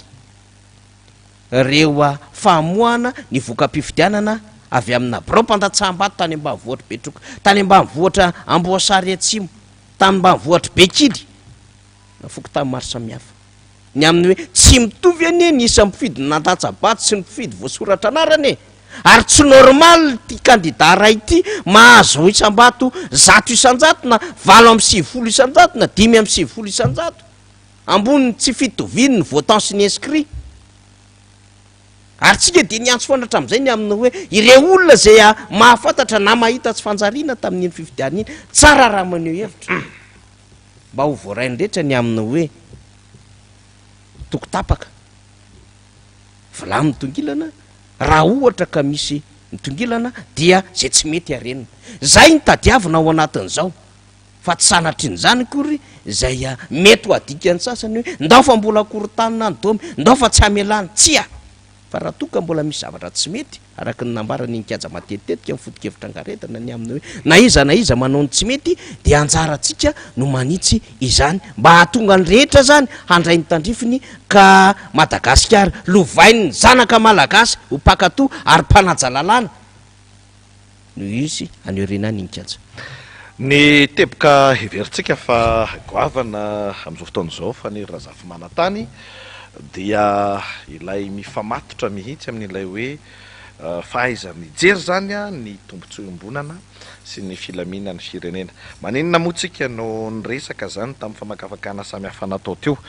zokary fidramanandraibe maniny fa ny razafy manatany no andray an'izay teboka telo sy maromaro zay nambaran'ireny ray aman-dreny manao hevitra ireny tsotra ao anatin'izay rehetrarehetra zay ny tanjona de hoe ny andaminana nyty firenena ity atonga n'le firenena zany tsy ny fampiasana hery famoretana no mampilamina azy fa ny filaminany vahoaka ao anatin'le firenena no mampilamina azy sy mampirindra n'le fiarahamonina de tafiditra ao anatin'izay lojika zay zany reto anivon'ny collectif de candidat reto mijoro dia manohy an'ilay adistolona ary tena adistolona lay izy ndresaka tsika mantsy tetony amin'ny hoe ity fitondram-panjakany ity mbola tany amin'ny fandarana angaredo kapitandroka zahay am'rahalahy mbola ela tany amin'ny fandarana miara-manonja ny namana samihafa, mbola tany amin'ny fandarana isan-karazany tany amin'ny kolo TV sy ireo onjapeo isan-karazany efa nanipika ary sika niombona ny mpamakafaka politika maro samihafa teto amin'ny firenenany amin'ny hoe tena hoe ty le fitondrana zay tsy mivilina izana izy e, ty lay fitondrana rouleau compresseur e, ty le fitondrana tsy miainina izana izy e. Satria tamin'izany fotoana zany tsaroantsika tsara na ny fiatrehana an'ireo olana samihafa teto amin'ny firenena na ny verina fa famahana olana samihafa teto amin'ny firenena tena anivon'ny fampianarana ambaratonga ambony hatramin'ny taty afara moa dia raha ny zavanitranga fa dia hatramin'ny fandrangarangana sy fanapahana karama mihitsy no hany mba atao hoe vaolana hita ny mpitondra amin'izao fotoana izao zany hoentina mamaolana ny teny amin'ny resaka ady syndikaly moa dia ny famindra-toerana ny mpitarika syndikaly ny fampiatsony any amin'ny mpitandro filaminana zany no hita hoe vaolana zay zany le hoe compresseur zany hoe tena miodina dia manitsaka zay tandrify dia nyresakitsika tamin'izany fotoana zany ny amin'ny hoe toy ny ahoana ny zotra andaminana nyty fireneny ity fa ny fanapa-kevitra rehetra mifandimby ane ka ny raisy ny fitondrana andro rajoelona dia mampitombo lonilony sy likiliky amina sehatra samihafa eto amin'ny fireneny dia nanapirofo ny fahamarinany zany famakafakana netitsika zany ny fivoarany vaovao samihafa tamin'ny fomba fitantanana ara-politika teto. Misy ohatra be dehibe azo raisina amin'izany ny fampiarana ny lalàna ny fisian'ny raharaha samihafa sy ny sisa sy ny setriny netiny fitondrana ny atrika an'izany tao anatin'ilay efa taona sy tapany dia tonga ilay fotoana ary zay lay averintsika foana ny amin'ny hoe tena navela mihitsy hitondra ny heviny zay nisy ny laza mantsiny amin'ny hoe dictature ihany no mahatafitany Madagasikara fa aleo andeha dia nijerena lay efa taona sy tapany 5 taona latsaka ao anatin'ilay fomba nitantanana ny firenena hoe atray zary ilay fahombiazany dia naveriny fanirina za fa manatany teo ny taremarika ny amin'ny hoe zany classe moyenne zany eny ka efa tena manify dia manify sahala amin'ny taratasy amin'izao fotoana izao e fa mibotsina be ary ny mpandinika eo amin'ny sehatra raisam-pirenena mijery ny lafiny sosialy sy ny tanjaka raha toe-kareny firenena samihafa dia mahita rehefa mandrefy ny zava-misy eto Madagasikara ny amin'ny hoe tena manahirana fa mitombo ary mitombo hatrany ny mahantra fadiranovana dia tsy afaka nitazapotsiny an'izany ny mpanao politika ary misy ny ray aman-dreny ny joro zany manoloana ny raharaha hoe ahoana zany no ahafahantsika hoe amin'ity fifidianana andray mandeha ty dia tena ahafahantsika manova ny rafitra sy ny fanao politika eto amin'ny firenena zay nitarika tany amin'ilay fahavoazana dia nandeha zany le fotoana dia tonga n'ilay fotoana ny fifidianana dia nihita ny maro samihafa dia hoe mbola ano ihany n'le fampahatrana firenena raha io ny revy hitondrana ny fifidianana io e raha mbola ohatran'izao fikafika anaovana ny fifidianana io e dia karazana sarotsarom-pifidianana io fa ametraka fotsiny amerina amin'ny toerany fotsiny ny pratika politika izay entiny mpitondra amin'izao fotoana izao dia nijoro ny collectif des candidats ary dia nandeha tao anatin'izay lojika izay zany ny raharaha-pirenena hoe andao hitadiavina le fomba anatsarana le fifidianana mba hivoahany tena safidim-bahoaka marina dia akory ny agagany rehetra e akory ny atairana rehefa nahita hoe misy pirotsaka hofidiana tsy manaiky ny irson'ny rehetra any amin'ny fanadiovana n'le tontolo-pifidianana zay ane le zava-nisy e fa hoe ty aminy anay de ty recommandation nataon'ny vondrony européana ny recommandation nataon'ny sehatra raisam-pirenena ny sadek sy ny sisa ny recommandation nataon'ny mpiatsehatra malagasy mpandinika ny fifidianana malagasy mpiretanindrazana malagasy nahita ny lesoka samihafa manoloana ny méaculpana ny aveo isan-karazany mipotra avery ny doublon mipotra avery karaha-mpanondro miparitaka any ambany tetezana tsy ny sisa taorinany reny fa dia manoloana n'le fiatrehana fifidianana dia hoe ny anay ty ihany dia nandeha tamin'iny dia amin'izao fotoana izao zany rehefa manaraka lojika tsika mijery n'ilay raharaha dia hoe tena eloka eo anolohan'ny tantara raha ohatra ka hipirina dia angina ny collectif des candidats eloka eo anolohan'ny tantara satria misy pratika politika nyriatana zany hoe ty ndray dia terenay amin'izao ty zay miteny ka manelingelona dia tahaka an'izao ny anaovana azy fa riatanay ty e ataonay amin'izao ty mba zay tianay hitranga no mitranga fa tsy miexista ny malagasy hafa akoatran'izay everinay fa misy de ozy izy ny filohajo indray nanarively teo alohan'ireo kandida maro samihafa zay tonga teny hitantsika teo paraina auguste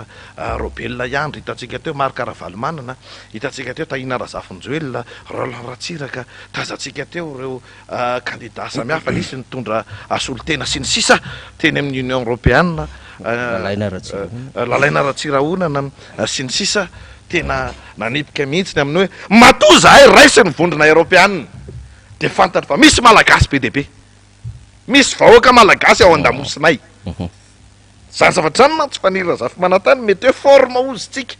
reny ene fahalala-pomba nge zany mantsy rehefa miangany mba raisy ny vondrona européanna reny fa vondrona européanna ne tsy miditra amy raha tokantrano malagasy de tsika gasy any zany ne manao anio hoe fahatsokevitra goavana be zany fa nirina zafy manatany manoloana ny zava-misy satria ny zava-mitranga zany amitsika am'teny zao de ahafahana tena mandrefy mihitsy ny amin'ny hoe atraiza ny fahamarina ny fifidianana io fa raha hita ny fianakaviam-be iraisam-pirenena fa feno ny fepetra mahatonga ny fifidianana io tsy azo edikevitra fa izay nitondrany ny mpitondra azy am'izao fotoana zao ny marina ary de tena mety fa tena minosika fa tsisy mandany fotoana mihitsy mifampiresaka sy mifampianoatra an'ireny satria tsy maintsy manaja arak'izay tratra nylay atao hoe tsy fidirana amy raharaha tokantranony malagasy ny sehatra raisam-pirenena fa efa tena miditra tsehatra ny sehatra raisam-pirenena tsy mitsabaka amy raharaha tokantranony malagasy fa mandray sy miaino an'izay verina izy ireo fa mety ho lalam-ba olana andaminana ny zava-misy am'izao fotoana zao satria ny mpiaramombonatoka de mahita ny amin'ny hoe tena misy zavatra tsy milamina eto amin'ny firenena eto de misy malagasy izay mahatsapany amin'ny tena tsy nasiana vidiny sy tsy nasiana lanjany eto amin'ity firenena ity de ozy izy ny collectif de candidana raha atsika teo ny amin'ny hoe zay angeraky ambe folo taloha no ny teny anio hoe tsy mety io fifidianana io hoe fanombana firenena io fa mitehana firenena io fanohizana ny kolotsainy ny fandiky andalana sy ny fanaovana zay tiana atao io fa am'izao fotoana zao aneny mitovy feo tsy hoe manohana an'le collectif de candidat fa mitovy feo am'le collectif de candidat misehatra maro samihafa izay tsy mpanao politika fa nandinika ny zava-misy ny jery amy maso tsy miangatra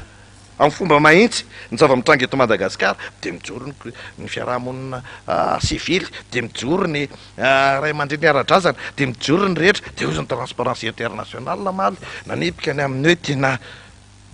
fandresen'ny kolikoly fandresen'ny vola ary fandresen'ny fifampiarovana ny kitrano an-trano ny fiarahana amyrona fotsiny am'izao complaisance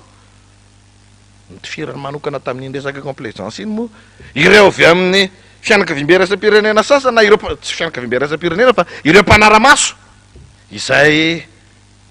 pratika ty Afrika moa io raha mahalala zany lobbyinina koa no mitondra an'io misy mpanaramaso fifidianana mety ho azo tambatambazina sy ny sisa kanefa ny réalité arahana mahita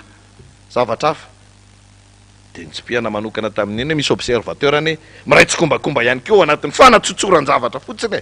eto Madagasikara mety mafy be ny lobbyinina any ambadika any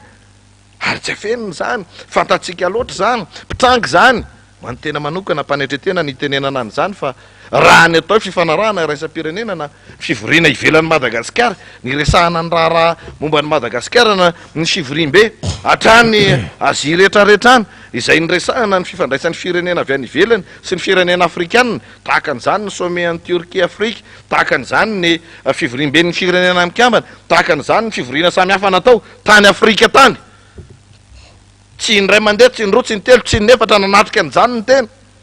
de ahitanao taratra mihitsy misy karazana lobbyinina be deaibe mandeha de am'izao fotoana zao zany ianao mahitany amin'ny hoe misy karazana lobbyinina ihany koa mandeha amreto observateur sasanyreto manatsotsotra fotsiny an'le raharaha eto Madagasikara so ihany fa ny mpiaramombonatoka mampiasa vola eto Madagasikara ireo partenaire stratégique any Madagasikara de tsy azo tsotsorina fotsiny ohatran'izany satria misy tombontsoa iomborana amin'ny Madagasikara ao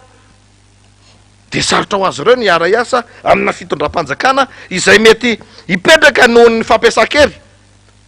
iaina ao anatina firenena instable indray mandritra ny 5 taona manaraka de tsy maintsy izy ireo zany miaina satria fantatra izy ireo ny amin'ny hoe 7 isanjato farafaha-kely ny amin'ny 2 tapitrisa mpifidy ane no manohana na tsy manohana ny collectif de candidat na tsy nifidy an'le mpitondra am'izao fotoana zao zay terena fotsiny am'le fifidianany dia miditra ao anatin'izay esprit de dialogue zay zany mifampiresaka hikarohana vahaolana ilay firenena. Nisy vaovao tena voakan'ny RFI omaly namana Faliramananarivo ambadika ao a, izay tena sahirana mihitsy ny tena zany rehefa mandinika ny amin'ny hoe ny olona zany rehefa mijery ny zava-misy kay tsy misy ninninina dininy olona mihitsy izay zava-mitranga eto amin'ity firenena ity. Rehefa ny mpanao gazety vahiny zany no miresaka azy tony matetika namana oro-karazana lohateny namana faniry namana Faliramananarivo raha ohatra ka mba azontsika aseho kely lay lohatenylay gazety zany a ilay lahatsoratra navoakan'ny RFI maly satria tena ahitantsika taratra zany amin'ny hoe fa maninona moa zany mety ohatra ny ahoana ny ataontsika hoe maha zava-dehibe zany a an'lay fidirana an-tsehatra ny sehatra raisam-pirenena amina vanim-potoana manahirana atsika tahaka izao. Ty zany le izy somary ataontsika hita kely ihany keo le article namana faniry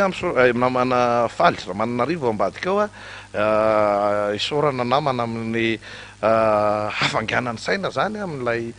fanehoana azy ty zany a afianiko ato ny tanako de mba tsaratsara le sary raha vaovoaka ketra ny tanako ty de hita zany de afianiko ato aorinato. Présidentielle à Madagascar, Rajoelina débute un nouveau mandat sans qu'on lui demande de compte.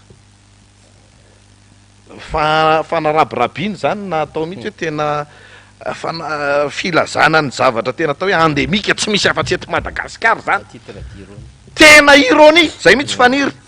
Tena sarcasme hafahafa mavesatra be zao lohateny zao hoe raha mandinika tsika zany hoe misy filoham-pirenena zany eto Madagasikara ozy izy zareo nivon'ny RFI rehefa manoratra miresaka an'le zava-misy fa de zao zay zavatra rehetra nitranga na le zavatra rehetra niseho zany de ohatrany tsy nisy daholo tany aloha tany fa de manomboka fotsiny comme ça ilay mandat zany. Manahirana zany raha tahaka an'izao satria ilay contresahany eo mantsy be dehibe ilay hoe compte andrasana amin'ilay fitondram-panjakana ary rehefa misy mandat anankiray tapitra fanira zafy manantany de ny farafahakely ny takina na ny hery politika avy eo anatiny na ny sehatra raisam-pirenena zany de mitaratra ny bilan sy izay zavatra rehetra asongadina nandritra n'le mandat zany.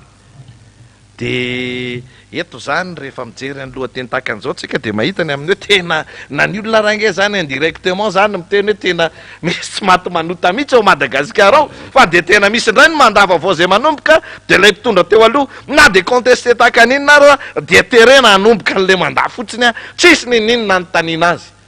De mandindona amin'ny raharaha tahaka an'izao ny raharahany Londres fanira zafy manantany fa mandindina tahaka an'izao ihany koa ny raharaha tahaka an'izao ny raharaha ny any Londres moa zany tsy maintsy mbola ho resantsika misimisy satria everina fa zava-dehibe fa mandindona ihany koa amina lohateny gazety lehibe tahaka an'izao rehefa miresaka ny hoe ty compte à rendre ty zany tsika de ny hoe tahaka ny ahoana ny momba ireo volan'ny Covid ny ireo commission d'enquête natao amin'ny Sénat tamin'ny fotoana andriny sy ny sisa zany momba ny resaka fitantanana firenena ny tena misongadina mantsy ho atsika ny tokantrano any mianonja-peo sy ny sisa ny zava-dehibe ao anatin'ireny atao hoe firesahany mpanao gazety vahiny zava-misy eto reny de hoe isika malagasy ve tsy mba isan'ny mametam-panontaniana satria isika aloha ny premier intéressé amin'ity zavatra manjony firenentsika ity ny amin'ny hoe de tsy hisy mihitsy ve zany eto ny ataontsika hoe fanontaniana mikasika an'izay mpitondra amin'ny fandimby momba izay zavatra nataony. De mahita tsika ny tantara politika ny Amerikana ny am'izany atao hoe tena filomam-bahoaka ane zany atao hoe tena Bill Clinton zany tam'izany fa mipoka ny raha Monica Lewinsky dia mirendre compte ary tena nisy mihitsy ny filoham-pirenena nametrape tsy lany fanondroany Jimmy Carter misy olana samihafa Richard Nixon misy raha samihafa de tena tsy maintsy miatrika mirendre compte ary io tsy misy hoe ny avy ety ivelany ny avy any ivelany no miteny fa ilay vahoaka ilay système mihitsy zany ao anatin'le firenena no mampiantrana aloha ny mpanao politika anankiray na avy nitondra na mieritreritra hitondra manoloana ny hoe toy ny ahoana sy toy ny ahoana ny fanarahan-dalàna samihafa nitranga tamin'le mandahanao zany rehetrarehetra zany re olona de enjeu ao anatin'ity fifidianan'ity daholo efa nilamina sy mazava ve momba ireo tsy fanarahan-dalàna rehetrarehetra ny verimberina tamin'ny mandahany filoha teo aloha Andry Rajoelina raha ohatra zany izy ka hiditra amina mandat vaovao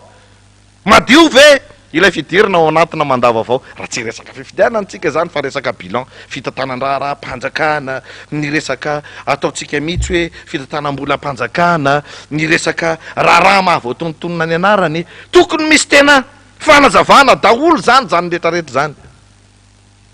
mba hahafahany malagasy mianiko any amin'ny hoe raha ndao zany hoe raha hoe ekena zany le fifidianana de hoe afloam-pirina mazava be resaka fotsiny reny tsy mariny reny resaka manodidina azy reny fa alao izy anomboka mandava avao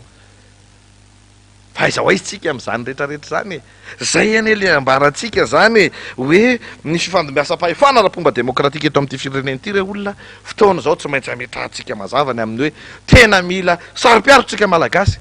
mila tena mitaky zany tsika malagasy ary mila tena maneo hoe tena zay ranga tena sarotiny amin'ny firenenay a fa nizanizy tsy olona ndray ny resantsika eto fa mitondra rehetra ifandimby eto amin'ity fireneny ity de mba hitrehtra hoe tam'izany taona 2024 zany eny de nisy vanim-potoana ny ainany Madagasikara ndao sy ataotsika zany hoe efa 2040 misy atsika zao na 2050 de mba mijoro ny taranaka am'izany fotoana zany hoe tany amin'ny taona 2024 ane Madagasikara nandraiky ondalana lehibe niala tamin'ilay lalana nampahatra azy fa niditra tamin'ny tena fampanarahan-dalàna ka mahatonga azy amina toerana tahaka an'izao sy zao any amin'ny 70 taona ho avy 50 taona ho avy any mba ho izany ny resaky ny taranaka any satria ao anatin'ilay keondalana zany tsika amin'izao fotoana zao de ho vitavita fotsiny ve ny tranga tahaka izany rehetrarehetra zany de ny fifanatognana sy ny fifampiresahana io zany misy fifanarahana politika maro samihafa azo eritreretiny misy fifampianoniny samy malagasy azo eritreretina foana e satria ny fanaovana politika tsy hoe tout est noir na tout est blanc tsy azo raisina am'izany hoe tsy maintsy izao daholo na tsy maintsy misy foana ny concession fifampianona sy fifampiresahana atao tsy vitany firingiringina ny fanaovana politika tsy zany ny pratika politika indrindrindrindra ny raha tahaka an'izao aretin'ny fanaovana politika aty Afrika ila hoe mialokaloka ao ambany amin'ny style hafa mialokaloka ao anatina fifamelan-keloka grand pardon sy ny sisa tsika eto Madagasikara tena tsy mbola mahadingana an'izany rehetrarehetra zany mihitsy ny ferina velan'ny 2002 mbola misy tsy sitrana maheno ianao manamboninahitra ambony eo anivon'ny tafika sasany ane rehefa miresaka enonao mihitsy ny amin'ny tena mafy ny ainany reto de miferina velany 2009 mihaino koa ianao manamboninahitra eo anivon'ny tafika ohatra nahita faisana tamy 2009 ny aran'ny fanenjehana vokatry ny fanonganam-panjakana sy ny sisa maheno anao mbola tsy sitrana zany fery zany ny sivily sy ny sisa tam'ireo toerana nafapana tam'y krizy samihafa ny fandimby teto amin'ny firenena tsy verina any amin'ny 91 ana de efa nisy aza tam'izany ray aman-dreny nahita faisana niaraka tamin'eny tam'izany mbola kely lahatra teny amin'ny 13 mai 2002 mbola be debe de tsy andray keondalana mihitsy ve zany tsika efa sanatria ifandova amina kolotsaina ifamalina faty eto amin'ity fireneny ity dia rehefa tonga le fotoam-pifidianana taona 2024 de hoe fotoana iverena fahefana io pelantanany vahoaka tya misy pratika politika samihafa tsy nety a tokony mitovy daholo ny lentany candidat rehefa tonga ny fotoam-pifidianana miatrika fifidianana andao aloha atao zay ifampatokisana amin'ity fifidianana ity zay ane le izy zay lay notakina de nidingana misy akehitriny satria noterena le fifidianana dia misy ny candidat niatrika le fifidianana avy eo anatiny pakady politika ihany koa zany candidat sy teny randrena solony haiko nisy ny tsy niditra mihitsy tao anatin'ilay fifidianana fa nijery ny zava-misy avy ety ivelany mbola pakady politika ihany koa zany ny candidat miisa 10 de misy teboka samihafa zany zay apetraka ary irendretrarehetrreny rehefa lanjalanjaina de hoe tsy maintsy miroso amin'ny fampanarahan-dalantsika de rehefa ao anatina vanim-potoana manahirana ny fifampiresahana sy ny fifampianona ny lakle fa miantso ny FFKM tsy tonga ianao miantso ny panina fa matao Kristina Razanamaso sy ny FFKM tsy tonga miantsoantso amin'ny fanaovana recommandation tadidiko tsara 2020 2021 2022 nisy mission d'observation foana tonga teto manaraka ny amin'ny aiza hoe zany dingan'ny fanatanterahana ny recommandation momba ny resaka fifidianana fa tsy nataony tsisy ninina nataony fitondram-panjakana fa navelany tam'izao lay tsy fatombanana samihafa de miantso izay rehetra miantso amin'ny fifanatonana sy ny fifampiresahana fa tsy tonga fa rehefa mivoaka le voaka-pifidianana solatsolana rery am'seny ery dia mampime le zavatra mitranga eto amin'ny firenena lasa toniny hoe malagasy tsy afaka mifampiainy ve tsika malagasy daholo nefa ny ao andamosin'ireo mpanao politika sy olom-boafidy samihafa reo ny eo andamosin'ny mpitondra am'izao fotoana zao misy malagasy ao na tiana na tsy tiana misy malagasy ary malagasy daholo ny eo andamosiny reto collectif de candidat reto misy malagasy, ny eo andamosiny candidat sy tendrany soloneko misy malagasy. Izy moa zany ohatrany hoe niatrika fifidianana de ohatrany hoe tonona manokana fa tsika to efa nametraka ny amin'ny hoe raha ny saromaly de efa tsy misy tsony lay fisaratsarahana araky ny andikaniny sasany azy eo fisaratsarahana, fa ny andikatsika azy moa de ny hoe paikady politika daholo reny ahafahana tena miresaka ny zava-misy ary manam-pirofony zany ny fivoarany tantara. Tsy afaka nametraka fitoriana raha tsy niatrika le fifidianana, ary tsy afaka nitaky ho amin'ny boycott na ny hoe fifanentanana ny olona tsy hiditra ao anatina fifidianana zay efa hita meloha, fa tsy mandeha araka ny tokony hoe izy raha toka niditra tao anatin'ilay fifidianana. Zany hoe paikady politika araka ny stratégie naperaky ny tsiraray daholo reny rehetrarehetreny, fa ahafahana milaza zany am'izao fotoana zao matony eo anivon'ny vondrony Europeanina. Misy ihany moa tsy litsofo na enitsika mpanao gazety mivoaka ny amin'eo manaiky ane na ny mpanara-maso iraisam-pirenena na ny mpiara-momba anatoka Madagasikara fa be de be ny fanikan-dalàna ao anatin'iny fifidianana iny, ka mahatonga na option maromaro eo ambony latabatra am'izao fotoana zao. Manahoana raha ekena ny fifidianana de manahoana ny endriky ny gouvernement ao apetraka dia iza anao ny endriny gouvernement dia ampahany zao de ampahany zao de ampahany zao avy aty am'izao sy zao sy zao sy zao de ahoana andray anefa ny zavatra mitranga, ny zavatra miseho de hoe mety tsoekena mihitsy le fifidianana de hoterena ve ny fiodinana faharoa ndray de ohatrany ahoana de raha tsoekena mihitsy le fifidianana de averina tanteraka le fifidianana zany de inona ny kisarisary mandeha ao anatin' zany rehetrarehetra zany rehetrarehetra zany fa ilay presana sy fampianona eo amin'ny samy malagasy isa amin'ny tena atao hoe mitarika amin'izao zava-mitranga eto amin'ny firenena zao, ny firingiringina tsy roso amin'izany fifampiresahana zany ataon'ny mpitondra fanjakana. De tsy maintsy fontsika zany mijery ny intérêt public, ny tombotsoa iombonana, tombotsoan'ny firenena, ary tsy maintsy tsika mametraka ny tsiraray manoloana ny anjara andraikiny. Zay mpanao gazety ohatra de tomponantoka amin'ny hoe tsy maintsy fitondrana ny famakafakana ary tereniny feon'ny fieritreretana, tereniny vahoaka malagasy, tereniny zava-misy zay tsy maintsy miresaka an'izany. Ny mpitsara de tsy maintsy mijoro ny amin'ny hoe toy ny ahoana ny fahamarinana, ny tany filaminana de tsy maintsy mahafantatra ny hoe atreto ane ny champ d'action na ny anjara andraikitra tokony hidirana eto zay de tsy maintsy mihoatra an'izao, eto zay de mila mijanona ao anatin'izao. Ny mpanao politika de mila mahalala ny balizy, tsy hoarana sy ny sisy fa mbola mitombana ve zany rehetrarehetra zany. De ny fifidianana iny zany no manifestation na karazana atao hoe nanapirofo ny antony ny jorony reo reo anivony collectif de candidat. Any ankilany ihany moa tena misy milaza mihitsy hoe so ihany fa nalefa mihitsy le fifidianana mba tena nahitana an'ireny anomalise tsy fahombiazana tsy fahatombana samihafa reny. De any zao misy miseraserany amin'ny hoe nisy mpitsara anankiray mpikambana eo anivony CSM hita antsary teo anilan'ny vondrona Europeanina tamin'le fionana tamin'ny collectif de candidat dia misy manao communication any mivoiny amin'ny hoe de tsy mandika lalàna fa mpitsara tsy tokony mitanila miditra amin'ny raha politika sy ny sisa ao anatin'le izy. De any moa misy manazavany amin'ny hoe consultant en Union Européenne angefa kakevitra ary tsy mahagaga ny nahitana azy tamin'izany fivorinana nanatrehan'ny vondrony Europeanina sy ny collectif de candidat zany. De misy sarotiny be zany reo mpiserasera nazy hoe tsy mandika lalàna sy ny sisa fa eto tsika de manontany tena fa taizanareo tamin'ny fotoana nilazana ny fandikan-dalàna ny amin'ny fampiasana birao-mpanjakana, fampiasana fitaovam-panjakana, fampiasana olo-mpanjakana sy ny sisa to tsy niteny ninninina ny alohan'ny fifidianana tao anatin'ny fampelezakevitra nandritra ny andro mpifidianana rehefa mahenontsika hoe ny délégué ny candidat sy tendran-drena solonaiky zay niatrika fifidianana efa ami'ray mbola tsy navelona niditra tamin'ny toeram-pifidianana maro tamin'ny tao anaty birao-pifidianana le délégué an'le candidat ary de niantso huissier mihitsy mba ahafahana mampiditra azy reo.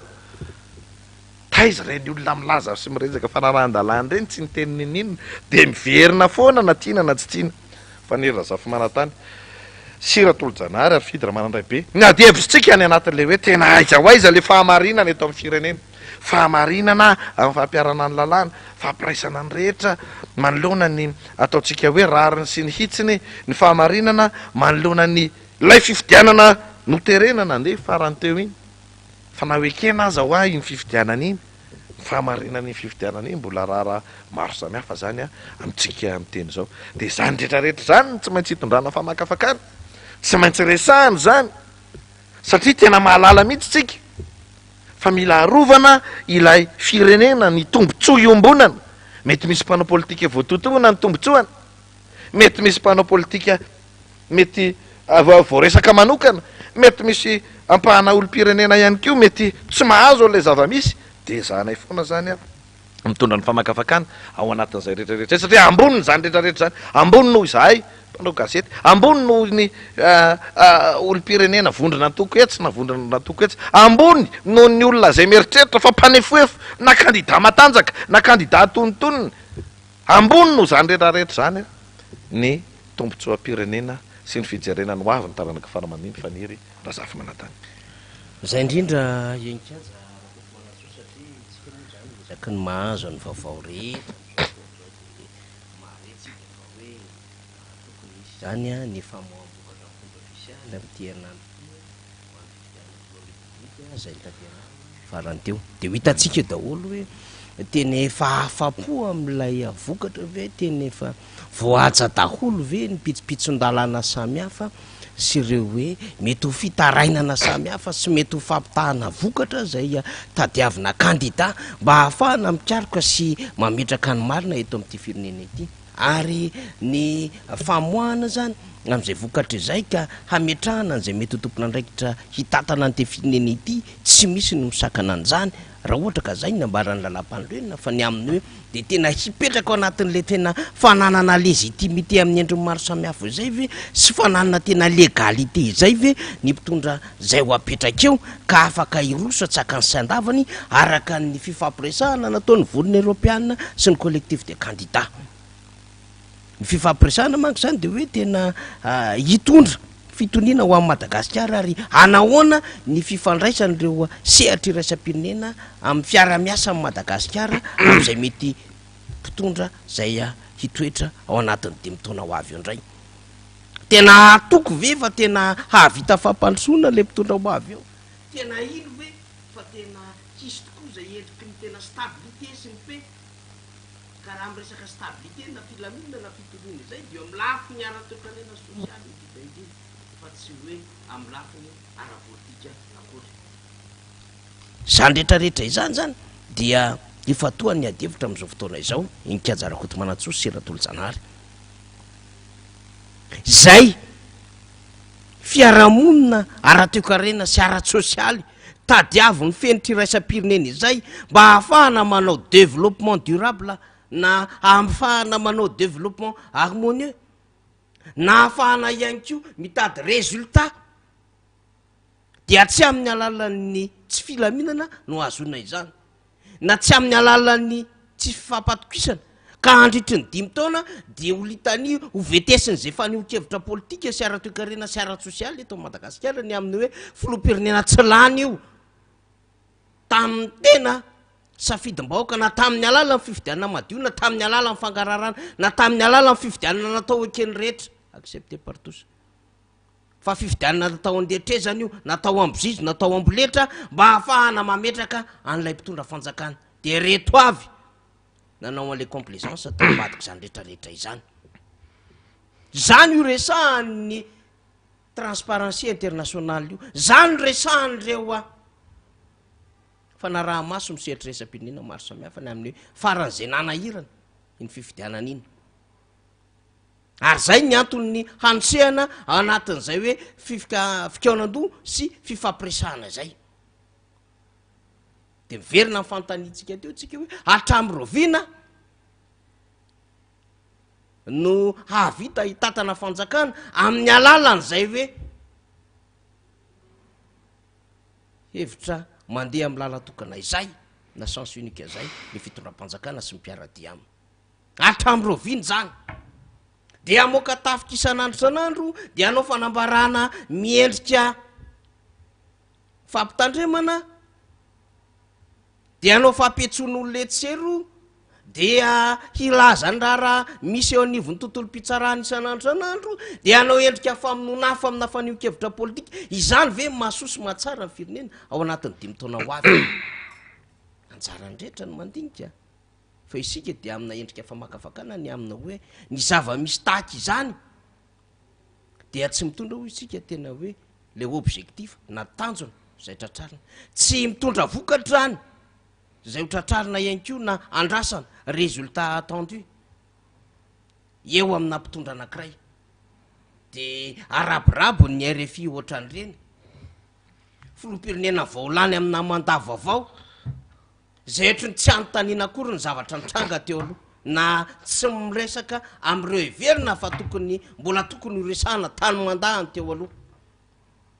zany anie adevitra momba ny zava-misy zany e ny amin'ny hoe nanahoana fitantanana ny vola ny Covid-19 ary tsy vitan'izany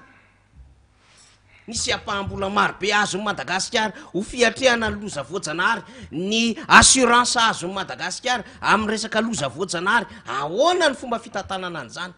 misy vola marobe navoaka teo anivon'ny kitapo-molam-panjakana na tamin'ny plan Marshall io na tamina resaka plan d'urgence maro samihafa io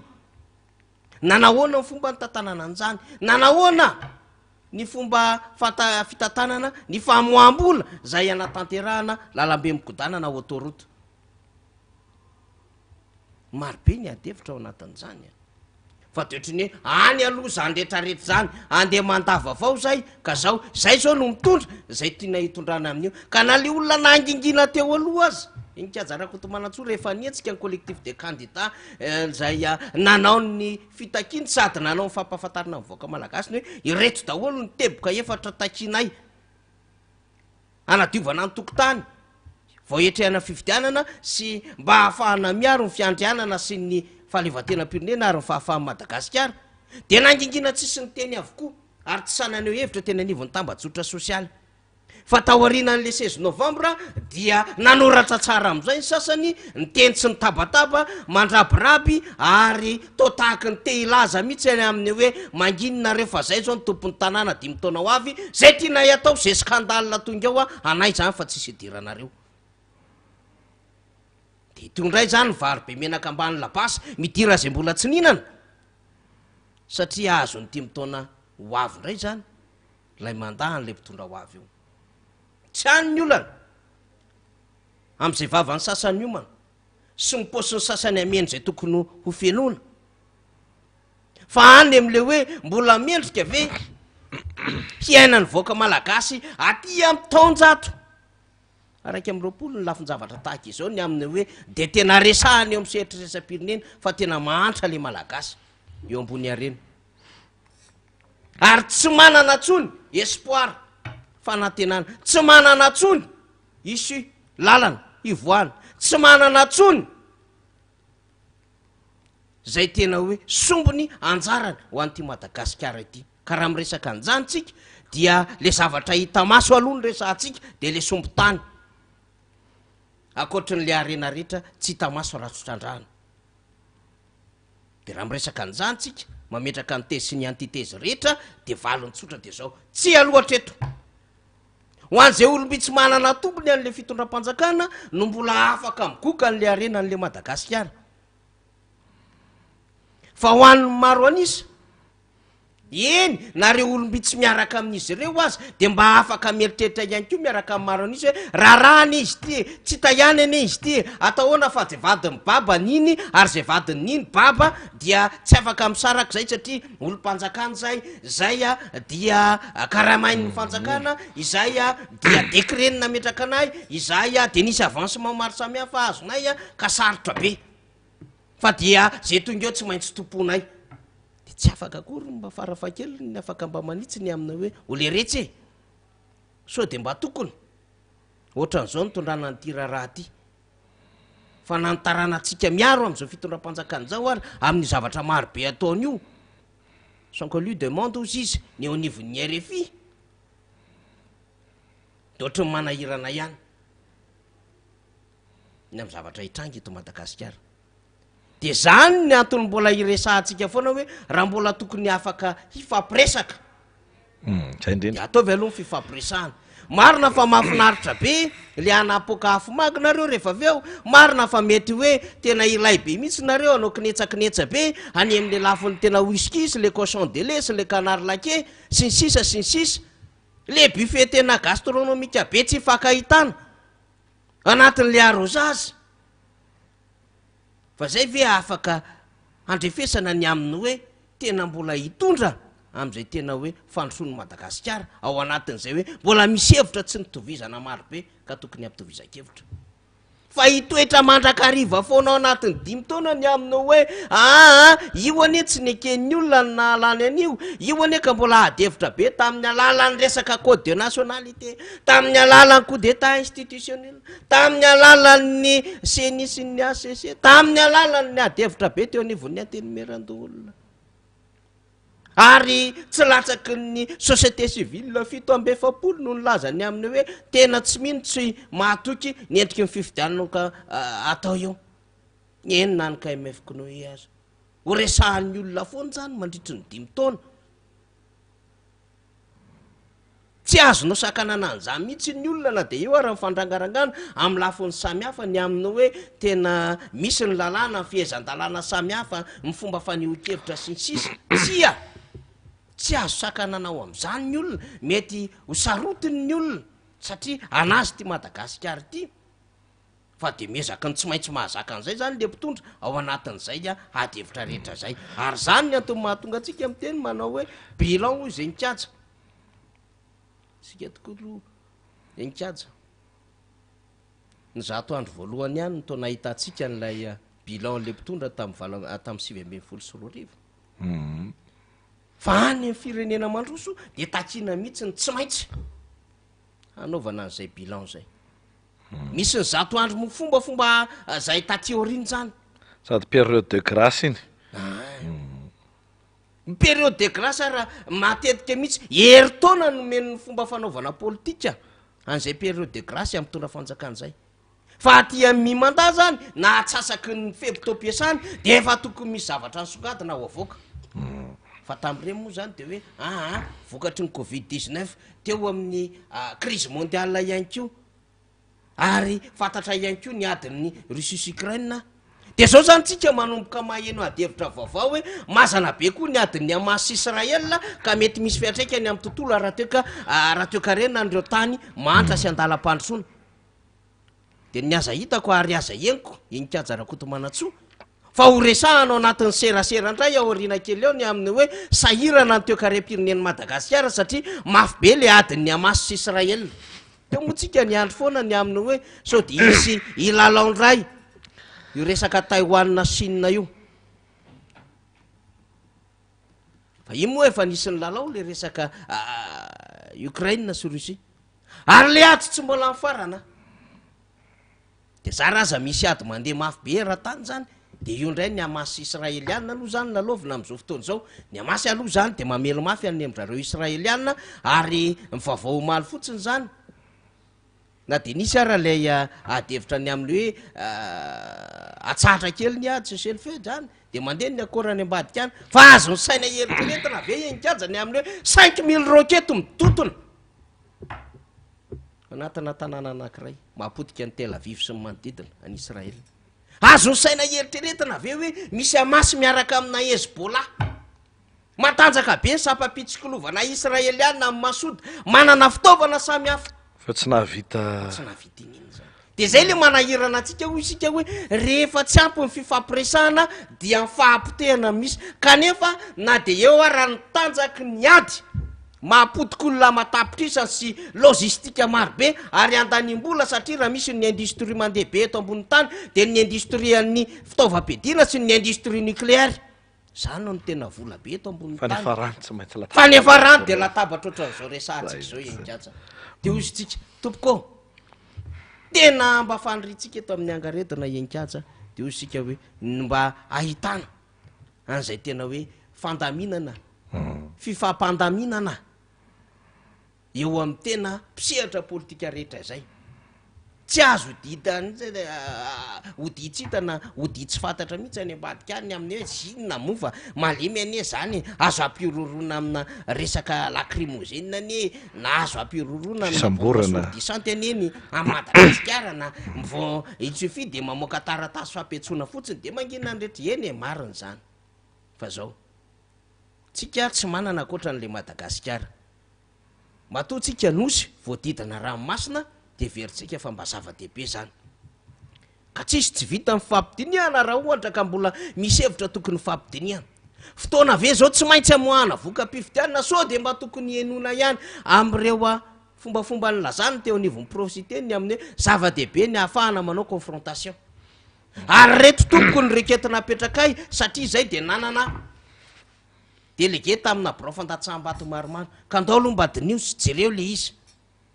fotoana ve zao mba ahafahana mandinidinika an'le varavarakely nakatona teo aloha ka sao de mba lo tokony hosokafana kely ray ny aminy hoe andao aravaverenatsika ny adevitra momba an'le hoe nisy kandidana ratra za moa ohatry ny jerijery ihany tamin'ny fahita lavitra teo de ohatry ny hitako ohatry ny tsy de tena milamina tsara le maso mialatsiny de io zay hoe tena mafy be nahazo an'le kandida anankiray zany le naratra teo amin'ny masony zany zavatra zany tena miraikitra ao anatin'le olona zany amin'ny hoe nahazona takaitra ny amin'ny fikarohana marina teto Madagasikara sy ny rariny so de mba tokony sokafana kely ihany le varavarakely ny amin'ny hoe mba manana fahamarinany ihany ko nge reto olo reto mato professeur be no miteny hoe taty amintsika ny baolina ny lazana fa tena nameriasina ny androm-panjakana ny zavatra nyresantsika ka ndao ary mba dinidiniantsika ihany amin'ny reto lafin-javatra reto mba manokatra piste tsika ahafahana zany ny falakalo hevitra sy ahafahana zany maka ny hevitry ny andany sy ny ankilany fa tsy hoe de ny hevitry ny ankilany foana no mentsika rariny am'izay mety ho fanapahana na filazana avoakatsika na arena décision na avy avoakatsika fa ndao mba samy mba raisina kely ray ny andany sy ny ankilany mahafinaritra nge mba mahino an'izany enikatse ndao mba foanatsika am'izay le voambolana na sosososotra ny sofina teo aloha ny azo raisina fa tsy mitombona fa ndao mba ho raisitsika tena anatin'ny adevitra le hoe sady azo raisina no mitombona ka inona ny vahaolana hoetritsika fa manana rôle na régulation ngeza be tsika eto amin'ny tany sy ny fanjakana mahafinaritra be zany de have a dream militaire zay mba manofy azany raha ohatra ka hoe mba misy institution zay miverina amina tena adevitra mahafinaritra be ohatran'izany mba mitondra eo anatrehan'ny rehetra hoe tena modely aty Afrika tokoa le Madagasikara fa ninina zavatra mitranga de afaka mbola mametraka ho zava-dehibe primo am'le hoe fantalovana ihany ny atsika ety mba metraka soa mela mamo any taranaka tolo reny tantely ohatr'izay manko nifirany zalaonjanahary eo rehefa arivariva iny misy ireo hoe reny tantely zay mahafinaritra be mihitsy ny tonony mamela mamy ary tsy mitsahatra an'izay zavatra rehetra akoatrin'izay mahasony taranany de mba hatran'izany mba faniritsika zany tsika raha miteny an'izany kory tsy manao tery zafady indrindra tompoko tsy hoe manao tsindry fa mba so hoe zany ho atsika ny amin'ny hoe tena mba misy ray aman-dreny ny atao manko hoe ray aman-dreny inkaja de tsy ireo ray aman-dreny ara-drazana zay mitafy ny fomba fitafy iny ihany na hoe ireo mitazona an'le fanjakana ao anatin'lay foko sy toerana misy azy le makany am'le lapabe zany tsy hoe ireo ray aman-dreny zay mety any anatin'ny sy ampinoana ihany fa ny ray aman-dreny de iveritsika vany fa reo androm-panjakana mitatana fanjakana de ifatoan'ny adevitra ny hoe tamy misy olobe tsy miady zaza de mahavita mitady vaholantsika amin'ny alalan'reo zay piesy ahafahana mikaroka vaholana de misy io zany hoy isika ny adevitra efa netiny collectif de candidat hatram'izay ary totototoany izy ireo tenen'ny alfity raha manandray be teo ty hoe tsisy atao akorony tsy hoe efa nahazo taona akorony ka tsy manana fialamboly akoatry ny fialamboly politika ireo ray aman-dreny ao anatin'ny collectif de candidat tsy hoe tsisy asa akory fa manana orinasa izy ireo ary tsy hoe tsy manana ny asany satria raha ny fantatra de misy teknisianina ambony be izy ireo ary misy mpampianatra fa mbola afaka manatanteraka zany fa zay le hoe ahoana ny ahafahana mikaroka vahaolana mahafinaritra ho an'ity fireneny ity de hoentin'zany de ohatran'izany ihany ko ny tety anivon'ny prositena misy pistazo ingana amin'ny alalan'ny procès verbaux maro samihafa avy any amin'izy ireo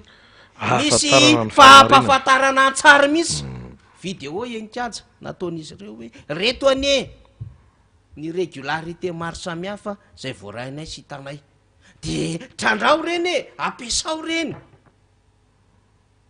melohany amoahana vokatra zany everitsika zany fa mba tokony ametraka zay satria zany raha teo koa ny everina fa nomeny lalàna ny reny androm-panjakana sy reny karazana brao maletena maro samihafa reny ahafahany zany tena hoe ho clinina eo anatrehan'le raraha ka rehefa mba clean zany de tena hoe clean tanteraka Zay ny masanatra faniriny. zany Zay ny sanatra faniriny. zany akory anao ohatra ny zava-misy tany ivelany tany inona moa ny tany ivelany iny kaja niodikodana nge de niodikodana nge Nixon de nanao zay hafa nge tamin'ny Watergate fa zao rehefa tena tratrany tsy maintsy ho voatery de tsy maintsy nilaza marina ihany eny ary tompoko fa de tia marina tamin'ny raha ny fampiresaka na teo aza ny voalazany lalàna ny fampiresaka dia narindra sy nalamina tamin'ireny ohatran'izany tantara Monica Lewinsky nanahirana ny Clinton zany fa zao tsy maintsy arovana ny vonaham-pirenena Amerikana nandanga arainy tamin'ny voalohany fa rehefa zao tsy maintsy teo anatrehan'ny marina sy ny zavatra ahafahana miaro ny vonaham-pirenena na de zavatra heveriny kely sy bitika aza de nanaiky de rehefa manaiky de mialatsiny epahabe masiny amin'ny ekeko tompoko ny fahadisoko de misy raha maro be ohatran'izany teto ambonin'ny tany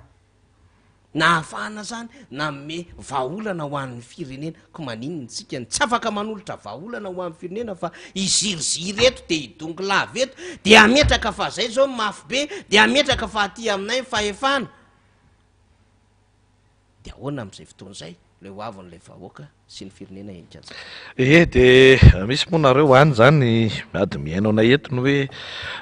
inona le nitranga tany amaro lambo efa nambara teo mbola tsy nalefatsika teo ny sipitsara sady kandida moa zany rotsaka farany to izy fa tsy nekena ny firotsahany hovidiana zany arako tsy niraisina zany tsy niraisiny teo anivon'ny HCC misaotra faniry tsy niraisiny teo anivon'ny HCC andray matoa James Franklin Rakotomana zany fa tany maro lambo izy de tahaka izao ny fanazavany momba ny zava-nisy tany antoerana satria misy ohatrany pour PV d'ouverture de session de tsy nisy an'izay tamin'ny logiciel farany ity imbetsaka ny amerimberina tamin'ny PSED sy ny chef de informatique zany se site hoe ahoana aiza ny PV d'ouverture tsy misy aussi zareo de avy eo tao aorianan'izay a nisy koa le resaka hoe nandeha zany aloha fividianana de efa détecté zavatra betsaka amin'ny asako io zany ataontsika hoe travail de routine hoe raha mahita ianao taux de participation 100% de mametra-panontaniana na hoe ahoana moa candidat ray mahazo 95% de mahazo ray avy ohatra candidat Eza Jonary sy Ravalomanana numéro 3 sy numéro 5 sy numéro 10 zany de numéro 3 mahazo 95% de ny candidat ny Vatomata ray ohatra Vatofotsy roa 95% zany an'olona anankiray de eo zany tsika mametraka fanontaniana hoe ahoana moa no ahatonga ny hoe olona ray tanàna de hitovy hevitra irohatra hoe hifidy daholo tsika fa tsisy banka tsisy marady tsisy maty tsisy mahavariana ny atsahady tsisy kamo tsisy ihany fa mbola akoatr'izay nefa ny ray trano raha misy tsy afaka aty Antananarivo de akoatr'izay mitovy daholo ny vidiana de tona zao mantsy ny chef district sy ny PSED de tena misy soupçon mihitsy fa namboariny ty PV ty na misy alatra tao na ny zavatra nividiana ny safidin'olona fa mbola mandeha ihany koa le izy rehefa nandeha zany le asa amin'ny SRMV rehefa tany amin'ny famaranana clôture de nisy le resaka taux de participation iny de nisy message miparitaka be tamin'ny Facebook hoe nahazo baiko ny préfet sy ny chef district mba hampiakatra ny taux de participation en même temps mamaky an'izy amin'ny téléphone no mahita hoe 94 ny nombre de rajout zany atao amin'ny district nisy nesako nefa ny taux de participation de 94 de ahoana ty hoa mantsy le responsable informatique de aiozy izy logiciel manao an'io fa tao simba daholo ny rehetrarehetra ozy izy lasa ohatran'io daholo manomboka amin'ny commune ka hatrany district de nisy teo amin'ny 30 minutes teo izy ny andro tany rehetrarehetra tany tsy haiko na voovana tao amin'ny logiciel fa mifilazana azy tsy nety lovaina le izy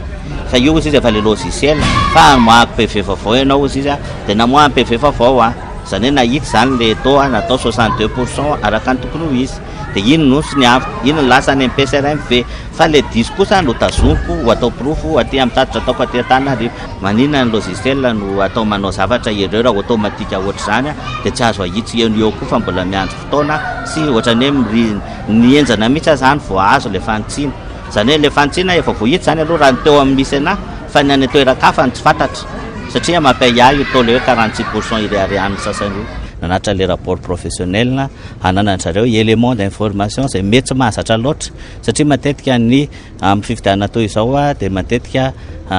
de mandresy foana matetika zay manao tsy mety de matetika le olona manao tsy mety tsy voasazy amin'ny resaka pénal zany de le procédure vaovao natao io raha misy réserve be dia be napetraka any hoe lasa tsisy kazy ahafahan'ny PSRMV maneho hevitra intsony ny kazy de tena tery de tery ahafahana maneho ny zavatra hoe fahitana anazy eny fotony nefa ny lalàna zany misy principe contradictoire sy tanadohatra foana hoe première instance zany ny section recensement matériel de vote de tokony deuxième instance ny CENI de troisième instance ny ACC zay tsy azo ivalozana moa.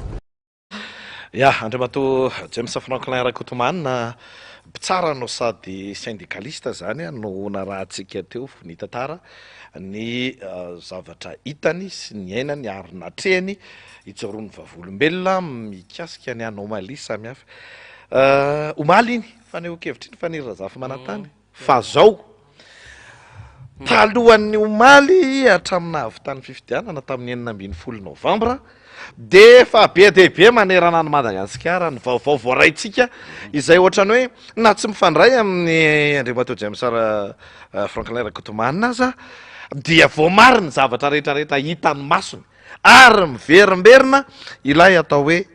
problema n'le logiciel zay nampiasaina de miverina zany tsika any amin'ilay fitakina nataony collectif de candidat hatrany amin'ny voalohany hoe avelao zay ijery ny mikasika ny hoe toakany ahoana ny pitipitsony sy ny momba n'io resaka logiciel io de ny prositeny izay niatrika an'iny fifidianana iny candidat larona fahatelo ambin'ny folo tamin'ny zoma teo sasabotsy iny zoma farany teo ny laza mihitsy tamin'ilay voka-pifidianana hoe terena avoaka zany ny olana amin'io resaka logiciel io de tena mazava be zany tsy verenatsika ilay pitsipitsy mombany hoe ny olona ray tanàna de tsy nisy maty tao tsy nisy kam nifidy tao tsy nisy neninina fa dia nifidy de noho nifidy de nifidy olona ray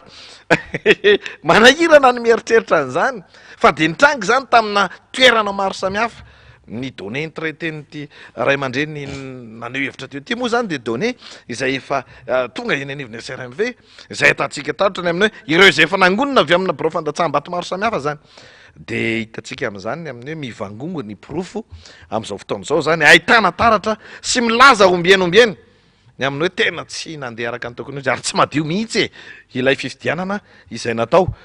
tamin'ny 9 Novambra farany teo ny fanontaniana petratsika mpanao gazety zany fanirira zafy manantany de hoe ampy ve ny fotoana ary raha tena hojerena ireo fandikan-dalàna samihafa tena hanampiniavana tena hitsara n'ilay fandikan-dalàna samihafa araka izay tena nisehoany sy ny voalazany lalàna mikasika an'izany ve ny ambaratonga samihafa andinika an'izany sady tena hoe ny voalohany volana Desambra de tsy maintsy zao de tsy maintsy zao de tsy maintsy de ho terena ilay zava-misy zany amin'izao fotoan'izao de hitantsika moa zany ny fivoaran'ny vaovao satria raha ny fahatongavany zany atao hoe zava-miseho samihafa ny porofo isan-karazany zany de zao na inona lokolinina ho ampiasaina na vovo-tsavony ho ampiasaina mikasika an'ity fifidianana ity reny ny communication sy ny fampahafantaram-baovao samihafa mivoatra amin'ny sehatra raisam-pirenena sy ny sisa ilay resaka nambaranao teo mifaniry razafy manantany efa omehezany mpanao gazety afrikana zay tsy maintsy mbola ho averitsika manahirana ane re olona le zavatra mitrangy eto amin'ny firenentsika amin'izao fotoan'izao fa dia manam-porofo reny rehetrarehetra reny fa tena tsy madio ilay fifidianana fanira zafy manantany inona moa zany tena hitondrako azy enkaja satria tsarotsika tsara enkaja tany andeha ataotsika tany amin'ny volana Mai tany amin'ny volana Jona tany ny adevitra ny amin'ny hoe ataoviny audit zay tsy mitanila momba ny fichier électoral zay miainga avy amin'ny alalan'le listim-pifidianana zany de moa zany nanaovana teo de rehefa mivoaka zany le fisin'le audit zany mombamomba n'le audit de nisy maro zana erreur be da be tao ny anomalie sy ny sisa ohatrohatran'izany zany fa nisy antakina ihany ko zany le hoe tokony hanaovana fitsirihana ny logiciel ampiasain'ny CENI satria tsy tonotononana io hoe fifidianana madio mangarahara fifidianana tsy mitanila fifidianana ara-démocratique hoekeny rehetra juste libre transparente démocratique accepté par tous fa ny fitambarany reny hetsika rehetrarehetra reny natao mielo lavitra amin'ny fifidianana mandritry ny fifidianana aorin'ny fifidianana no ahafahana mamoaka tsoakevitra ny ahazona n'le hoe juste libre transparente démocratique accepté par tous zay le izy ka raha ohatra zany tsy vita fitsiriana na audit le logiciel amoaka voka-pifidianana enkajarakoto manatso na hoe ninina tsy natao fa so manelingelina ny hafa dia ohatran'ireny faneho-kevitra ataon'Andriamatoa James Franklin rakotomanina reny zany pitsara iny olona iny iveritsika fa tsy teniteny foana ary manana an'ireo piesy rehetrarehetra teo an-tanany na ahafahany zany nitondra teo anatrehany fitsarana maefa sy napahafantatra amin'izany teo amin'ny sehatry ny hainao manjery izao no tena olana tamin'iny raharam-pifidianana ny 16 novambra iny ka raha ireny ary ny zava-misy enkajy hoe zao no vokatra avoaka an'le logiciel eo anivony seny logiciel zay tonga de hatry manao fahadisoana automatika tsy azonao kotehana akory le izy de ahoana ny eritreretanao hoe ao anatina district ray no nyresahany an'izany fa ahoana ny district ambony valambin'ny folo am'zato eto Madagasikara zay misy bureau de vote 7 sy roa alina 27 000 bureau de vote mahery eto Madagasikara fa iny olona iny aloha sanjoro zany fa za zany mieritreritra ihany inkajy hoe any ambadiky reny adevitra reny mety misy olona manana fijoroana tahaka ny reny fa mety matahotra izy na tsy samanio hevitra izy angambo iaho ary raha reny ny vokatry na résultat zay fahadisoana avoaka an'le logiciel eo anivony siny nambarina n'Andriamatoa James Franklin teo de ahoana zany zay résultat efa lasa rehetra hatramin'izay io angeny ilaina an'le fampitahana satria zay ihany sisany seule solution ahafahana mikariko amin'ny marina enkajy de izy manana PV zay nanana accès tamin'ny élection 16 novembre napiditra délégué tao anatin'ny bureau fandatsaham-bato na bureau de vote io le tenentsika tsy problème mihitsy na tsy mitondra antsy PV any arany mpanohana n'Andriamatoa Iany Rajoelina zay ametrahana fanontaniana fa nanana couverture nationale na délégué ve tamin'iny élection iny koa fa ato amin'ny prositeny aloha zany manana an'izay PV zay azo ampedina tsara amin'ny SCNI zany raha mbola tsy nety azo entina ihany koa zany eo anivon'ny ACC ka zany tsy manana problème an'izany mihitsy ntsika raha ohatra ka amoaka vokatra amin'ity herinandro ty ran'ny ACC ka raha mbola misy olona be da be ohatra ny Andriamatoa James Franklin hijory vavolombelona hoe ohatran'izao koa ny raharam-pifidianana tany aminay na hoe ndao ara fa ireto ny PV taty amin'ny côté anay azotsika traitena tsara de azo edina hevitra tsara raharam-pifidianana na de mivoaka ary le vokatra raha ohatra ka zay ny ahitana amin'ny marina satria fisaka le marina ary manahirana io kanefa raha tsy maintsy edikevitra de zay ny fomba ahafahana miadevitra an'le izy zany tsy atao hosakana mihitsy zay mety ho efa tety andro na voaka ny tompona ndraikitra samy hafa ahafahana mamoaka vokatra sy ny sisa fa ny marina dia tokony vokatra any an-trany nefa inona marina tany amin'ny SRMV zao inona marina tany amina bureau fandatsaham-bato zao inona zava-misy mikasika na resaka voka-pifidianana ka mety ratura maro samy hafa tamina voka-pifidianana nandeha tetsytero asa atao mieritreritra an'izany eny mba hikaroana marina le izy rehefa avy eo zay ny ele nytenentsika omaliny aminy hoe raha milaza vaovao diso ny collectif de candidat raha manao fanosorapotaka ny collectif de candidat ny am'ireo zavatra rehetrarehetra nresahany hatramin'izay mba ahafahana mikariko amin'ny marina fa ilain'ny seny ihany koa sy ny ACC hoe tena madio le fifidianana de tsisy afatry ny fampedina tiatsika tenenina moa zany tsy hoe fampedina miady akoryny fa hoe leo fampitahana andreo antota-taratasy amin'ny alalan'ny procès verbaux samy hafa zany ary fandraisana ho zava-dehibe ireo requête fitoriana tonga ny anivon'ny ACC sy ny fanaovana fanadiadiana fanaraka an'izay tsy azo minimizena na ambanina daholo zany rehetrarehetra zany satria rehefa teny kariko amin'ny marina io ohatran'ny raha James Field any Londres amin'izao fotoana izao zay tena lavitra somary ela le procès samy hafa ahafahana mikariko an'le marina fa zay le izy misy olona maro be nona de mbola misy feno voakely samy hafa mivoaka arakaraky ny fomba fianona olona de aorinan'izay ihany koa tsy maintsy mbola misy mpijoro vavolombelona mety mpandetika sy mpanatsoka en charge sy décharge misy ihany ko ireo everina zany fa mety niaran'lay raha tsy maintsy mbola enona ny andanitsy ny akilana de ahoana ny zotriny ny adevitra raha ohatra ny plaide coupable le olona ary ahoana indray raha ny plaide non coupable inona mety ho fiantraikan'izay tsika moa zany mbola sehatry ny lalàna iraisam-pireneny zany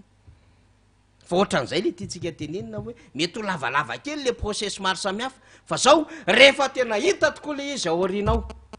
de tsy maintsy miverina zero ny adevitra mandeha am'izao fotoana zao de raha miresaka zany tsika amin'ny trangajavatra misy io enikajarakoto manatsoa ny amin'ny fanazava-kevitra nentin'andriamatoa James Franklin iny de ozy tsika hoe tena mampanabe ny any zany ny amin'ny fahamarina ny vokatra iny olona aloha zany ny sa fa raha ohatra misy olona be da be ohatra n'andriamatoa James Franklin na afatajavatra ka hiteny everina fa zava-dehibe zany ary akoatran'izay ihany koa enikajy raha ohatra ka nahazo faka ohatran'izay ny fomba fiasan'ilay logiciel namoaka vokatra teo anivon'ny seni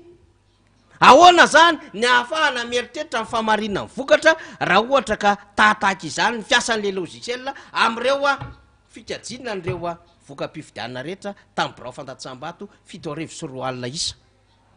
dikan'izay zany vokatra tsy marina zany mivoaka raha ohatra tsy marina ny zavatra teneniny James Franklin irakotomany iny de tokony hitondra fanazavana zany droit de réponse anio anivon'ny seni ary misy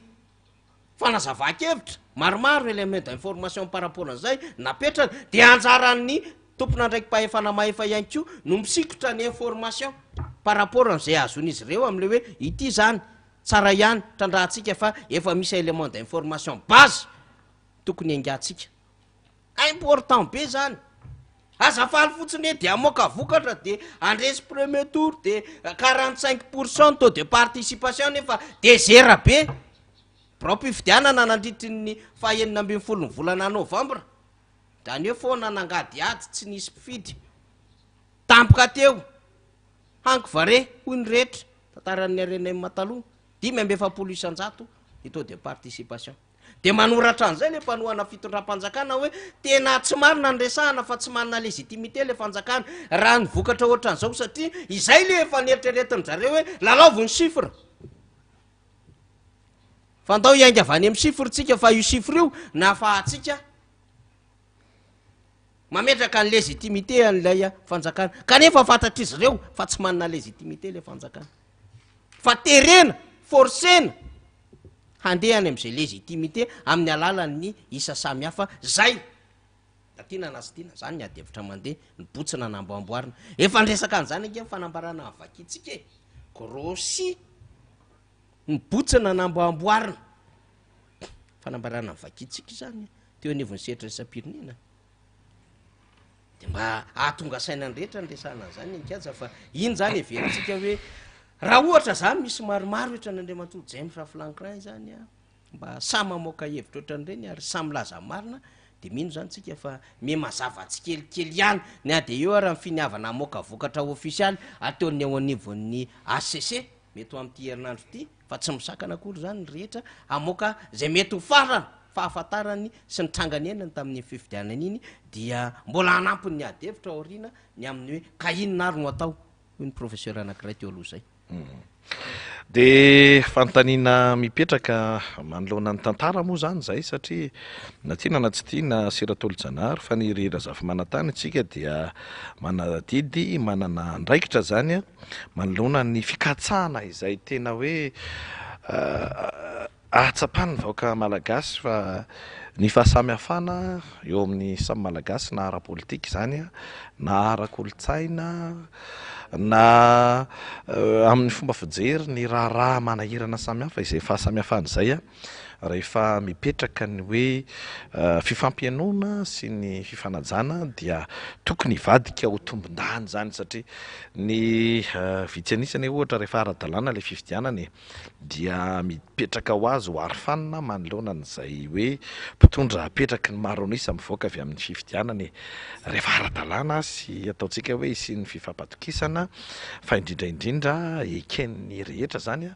ny fifidianana izay mipoitra raharaha mpifidianana zany raharaha politika hitantanana ny firenena zany a tsy hidirany atao hoe ireo tokony anana ny fahaleovantenany sy ny sata manokana mife azy toy ny mpitsara ny mpitandro filaminana ny ireo atao hoe miandry na hoe miaro an'izay atao hoe fahaleovantenany zay satria reny rehetrarehetra reny no mipetraka amin'ny toerana tokony isy azy ny mpitsara ratsa-pitsarana samihafa zany isan'izany ny RCC ny mpitandro filaminana isan'izay ilay hoe sata tsy mahampanao politika azy zany a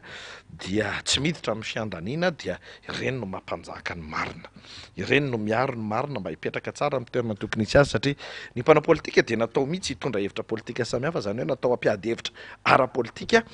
fa misy ny natao hiaro zany an'izay atao hoe tanindrazana sy ny fahamarinana eto amin'ny firenena izany apetrakintsika izay rehetrarehetra zay mba ahafahany rehetrarehetra zany a mijery sy mibanjana le tombontsoa imbonana ny tombontsoan'ny firenena tsy tombontsoa nantoko politika na tombontsoa na vondrona politika fa tombontsoa pirenena manoloana ny fivoarany tantara zany a sy ny raharaha eto amin'ity firenena iaraha manana ity sy ratolo-janary ny resaka moa teo mahakasika ny hoe ny resakatsika teo mahakasika ny hoe légitimité ny fifidianana ny collectif de candidat efa ny teny hoe misy okajy any ny fifidianana iny ho toy ny tsy nisy satria voapirofo tao anatin'ny zavatra rehetra zay tranga fa tsy nandeha araky ny tokony ho izy ny fifidianana na inona lazaina na inona lazaina zany de mitovy amin'ny tsy nisy iny satria voapirofo ny tandrevaka nataon'ny mpikarakara ary tsisy nandeha am'loany ny valo teny moa rehefa nangataka ny fampitahana ny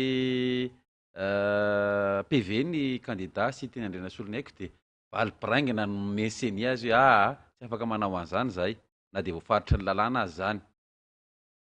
ny mahagaga de ny fisisiana ao anatin'le hoe tsy maintsy lany zay de tsy maintsy zay manao an'io na ny valim-pifidianana efa voakonikonina melohan'ny fotoana fa hoe hiteraka filaminana eto Madagasikara ve zany rehetrarehetra zany ary tena mendrika hitantanana Madagasikara ve le olona mikasa hitondra ny firenena de tombotsoa aniza no arovana ao anatin'izay misy tombotsoa manokana ve any ambadibadika any izay kendrena mafy ny tsy avery azy satria ny raha nahita ny zavanitranga tao anatin'ny fitantanana teo aloha zay raha ny tokony ho izy de efa fitondrana tao anatina fitaka olona tsy tokony hitondra no nitondra ny Madagasikara olona tsy nanana n'lay fepetra ahafahana mitantana no mitantana ny Madagasikara ka moa ve misy tombotsoa manokana kendrena ao anatin'izany rehetra zany moa ve misy tsy konikonina atahorana ho vaky no mahatonga le terena fotsiny io tsy maintsy andeha terena fotsiny io tsy maintsy tsy maintsy ho ekeny rehetrarehetra ka ny malagasy izay mitazana sy mijerina raha-pirenena am'izao de ohatrany hoe tratrany be manaiky zany de efa tsy maintsy zay zany io hoe sa ve terena anaiky ka to tompony mangatakatina ny malagasy manoloana ny zavatra mitranga sy zavatra misy eto Madagasikara tsy misy tompon'ny fahefana eto fa tsy ny vahoaka ihany ary na ny lalàna zay no heverina fa ho arofanina ho an'ny fiandrianam-pirenena za vao hitsakitsaka sy vao ho tafady ka inona no zavatra hitranga eto amin'ny firenena raha to ka mbola misy ny fotoana zao raha nyresaka moa zay teto malina mahakasika ny resaka varavarana de varavarana misokatra ho an'ny Madagasikara mba ahafahana manarina ny zavatra tsy nety teo aloha mba ahafahana mijery ny tena tombony haharitra satria na ny fanambarana netin'ny efa tamin'ny omaly aza ange de milaza mazava tsara ny amin'ny hoe tsy misy fampandrosoana isy eto tsisy fampandrosoana hovanina eto raha tsy misy ny tany tandalàna lalàna manahoana le andrasina ho ampiarina miainga amin'ny farany kely io ka hatramin'ny lehibe indrindra fa lasa alatahaka ilay fiarahamonina ny tsy fanaran-dalàna gaga ve isika raha mahita ny fiarahamonina am'izao fotoana zao isanandro vita zany hoe lasa natao ivarotana tsikelikely na hatramin'ny arabe azy tsy nijanona eo amin'ny fandehanan'ny mpandeha tongotra fotsiny ny trottoir fa tonga hatrany amin'ny arabe de fampilavanina amin'ny malagasy asendra misy ny omaly zao nisy an'izay tranga zay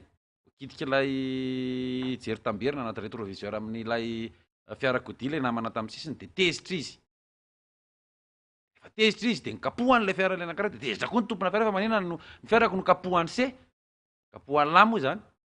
raikitra ny fahamalina teo fa inona ny anton'zany rehetra zany rehefa tena jerena sy zoina de nisy tsy fanaran-dalàna be dehibe akoatra n'lay vokany fa ny vokany mo matetika ny tonga de te lasa tsy mifampatokony samy malagasy miady atrano no samy malagasy miady atrano tiako teny eneto tsy hoe mifamono fa mafesatra sy terme zay amin'ny le ady resana tsy inona tsy hoe ady famonoana fa ady arakevitra ady amin'ny tsy fifankazona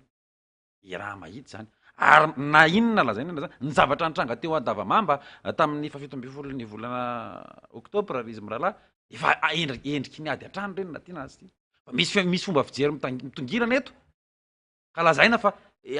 ny rariny sy ny marina de tsy an'izay tsy miteny tsy an'izay mangina na de efa ny rahantsika nahita teto na misy fiporofo be dehibe nge nety nateto hoe zao nefa tsy fanarahan-dalàna misy fanangina ny mpitantana tsy narenesam-peo ireo mpitandro ny filaminana makasika ny ireny trangan-zavatra reny ny zavatra nitranga nge teto amin'ny teo mamasina tamin'ny fotoanandro ne tamin'ny nisamborana ny solomam-boaka fetra rahalambo zafimbololona nisy an'ireo le groupe raha nitondra korotana efa nentina tany fiadanana de navoaka tsokosoko e nentina teto ange zany e zany hoe ny tsy fanarahan-dalàna zany rehefa jerentsika ny zavatra misy eto amin'ny firenena de ohatrany hoe irona makany amin'ny tsy fanarahan-dalàna isika ka ampanekena tsy fanarahan-dalàna ny vahoaka malagasy de ny mpitantana no tsy refesa mandidy am'izay lalàna ty no ampiarina sy ampiarina hoe ity eto ampiarina de ty eto tsy ampiarina fa tsy misy tsony hoe ity zavatra ity de ny fanarahana ary ny fiarahamonina ny nametraka azy tamin'ny alalan'ny solotenany na solom-bavambahoaka zay manao lalàna io na tamin'ny alalan'ny fitsapakevy-bahoaka tamin'ny lalam-panorenana ny hasin'ny lalàna manan-kery misy le asin'ny lalàna manan-kery mantsy de mifaningotra amin'ny asin'ny vahoaka eto Madagasikara ny vahoaka no ny safidy ny lalam-panorenana io tamin'ny taona 14 ary raha nanao an'izay nanaiky an'izay vahoaka hoe andao fa ekena fa ho atao ty lalam-panorenana ty de ampiarana ty ny fampiarana an'io tsy hoe fidina ho ana tokony olona vitsy any retsy ihany no ampiarana an'io lalàna io na retsy ihany tsy ampiarana an'io na hoe misy manana fahafahana manokana eto tsy ho fehezany lalàna fa natao ho an'ny isam-batan'olona ny lalàna natao ho an'ny olom-pirenena rehetra ny lalàna na iza ary tsy maharijefy ny fampiaran-dalàna ny asany tsirairay hoe satria ihany na mpanao an'izao de dikan'izany tsy ampiarana an'io lalàna io ihany na manana toerana ohatran'izao de tsy ampiarana an'io lalàna io izy fa ny lalàna izay le resantsika eto ary ivony ady sy tolona natao hoe aleo ny lalàna hiatra eto Madagasikara tsy fidina tsy avahana na iza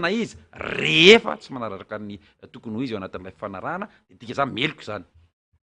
hoy mo andrenam-pomerina zay hoe na amboako na amboan'ny hafa rehefa vantana kary ary nisy rafitra ny famarafarana teto nisy rafitra ny fanarahana teto de tsy tokony isy fanararotana hoe ka reo nge tsy mahafantatra ny fisiny zany eto mantsy raha ndresaka sika teto makasika andreo andinin-dalàna sy ireo makasika tao anatina fividianana tsika efa ndresaka an'izany hoe misy fanasazina ny fividianana ny safidy-vahoaka misy fanasazina ny kolikoly ara-pividianana ny corruption électorale ndresantsika zany fa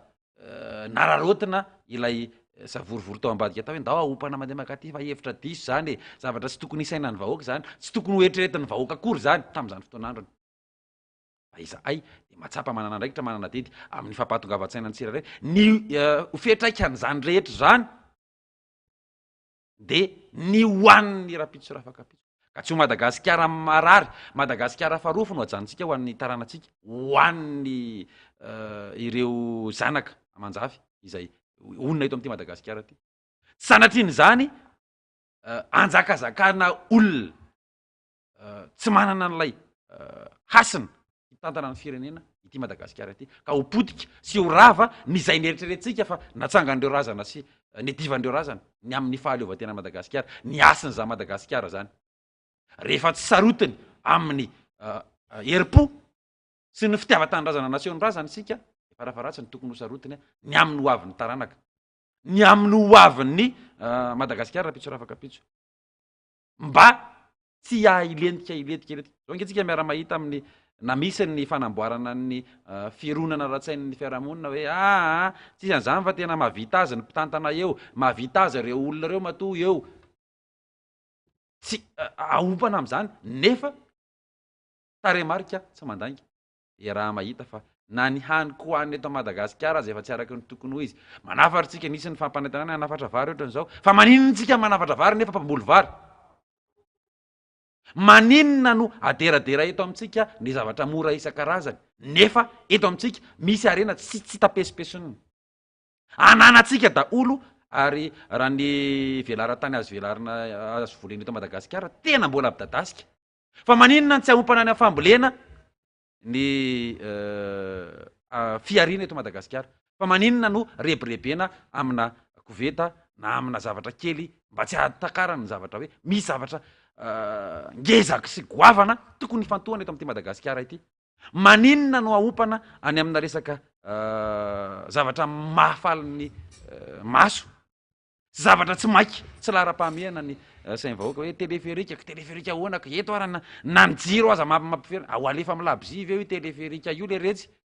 iza daolo no anapahefana hitagnina zany teleferika zany fa misakafo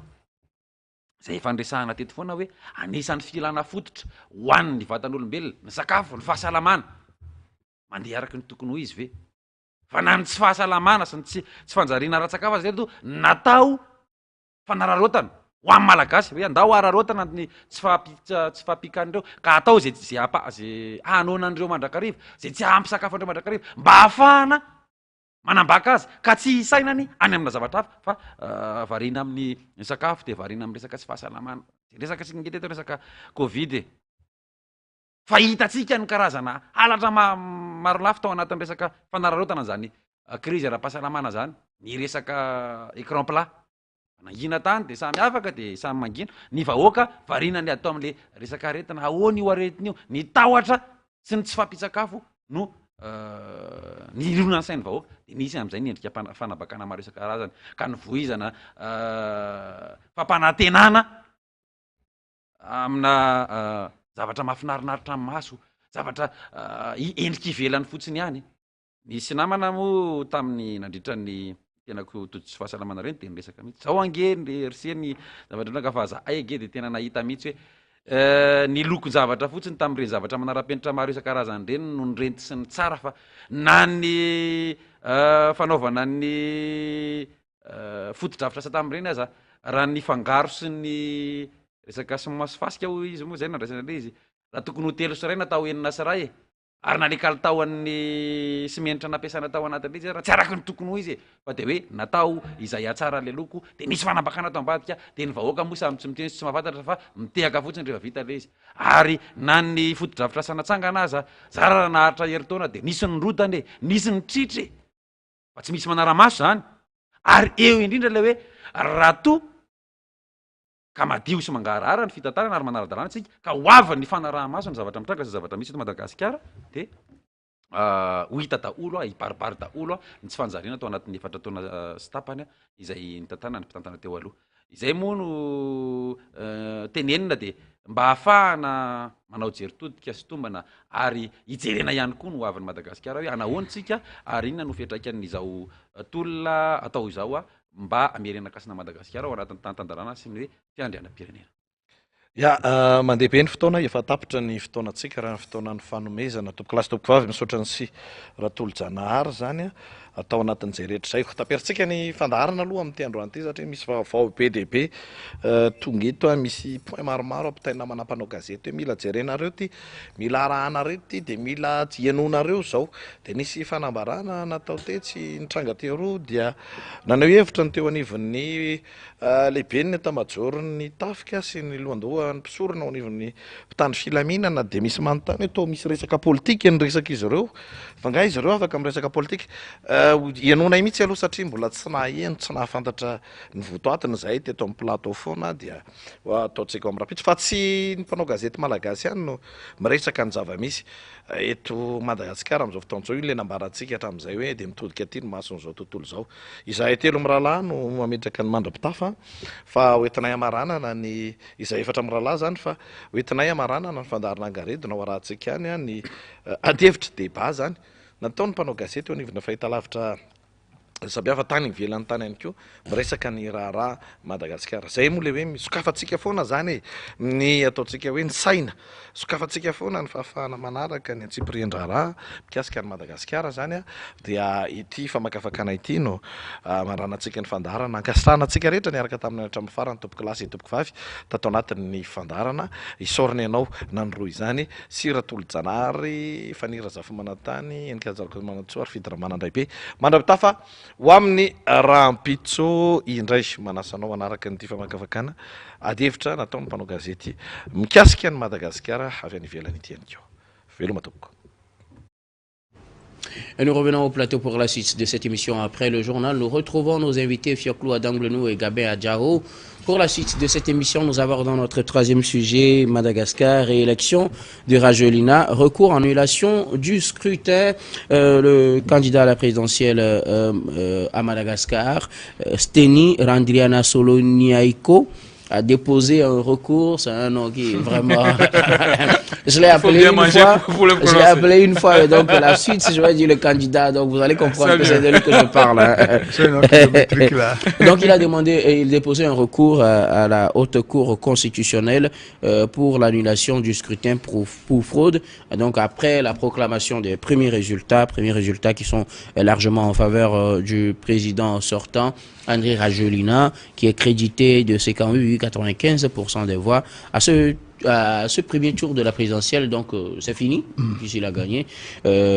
directement à ce premier tour. Donc selon les résultats donnés par la commission électorale, il a déposé un recours à la Haute Cour constitutionnelle pour l'annulation du scrutin. La Haute Cour constitutionnelle qui devrait se prononcer au plus tard le 4 décembre sur la victoire ou non de Rajoelina et peut-être dire si elle ordonne l'annulation du scrutin ou pas. Et à part cet opposant dont je viens de donner le nom, vous le savez, il y a, voilà, je vais dire si Steny, c'est mieux. Il y a un collectif de 10 candidats à la présidentielle qui avait boycotté justement cette présidentielle, qui aussi assure ne pas reconnaître cette élection, ce qui fait présager un avenir douloureux, ou du moins c'est une gestion très compliquée pour le président Andry Rajoelina qui vient d'être réélu selon la commission électorale. Je commence par vous, Gabin Adjaro. Une élection au forcing parce que plusieurs voix s'étaient levées pour suspendre ou surseoir au processus, carrément l'annuler selon certains, parce qu'il y a eu un processus de boycott. Quand même, l'élection a eu lieu,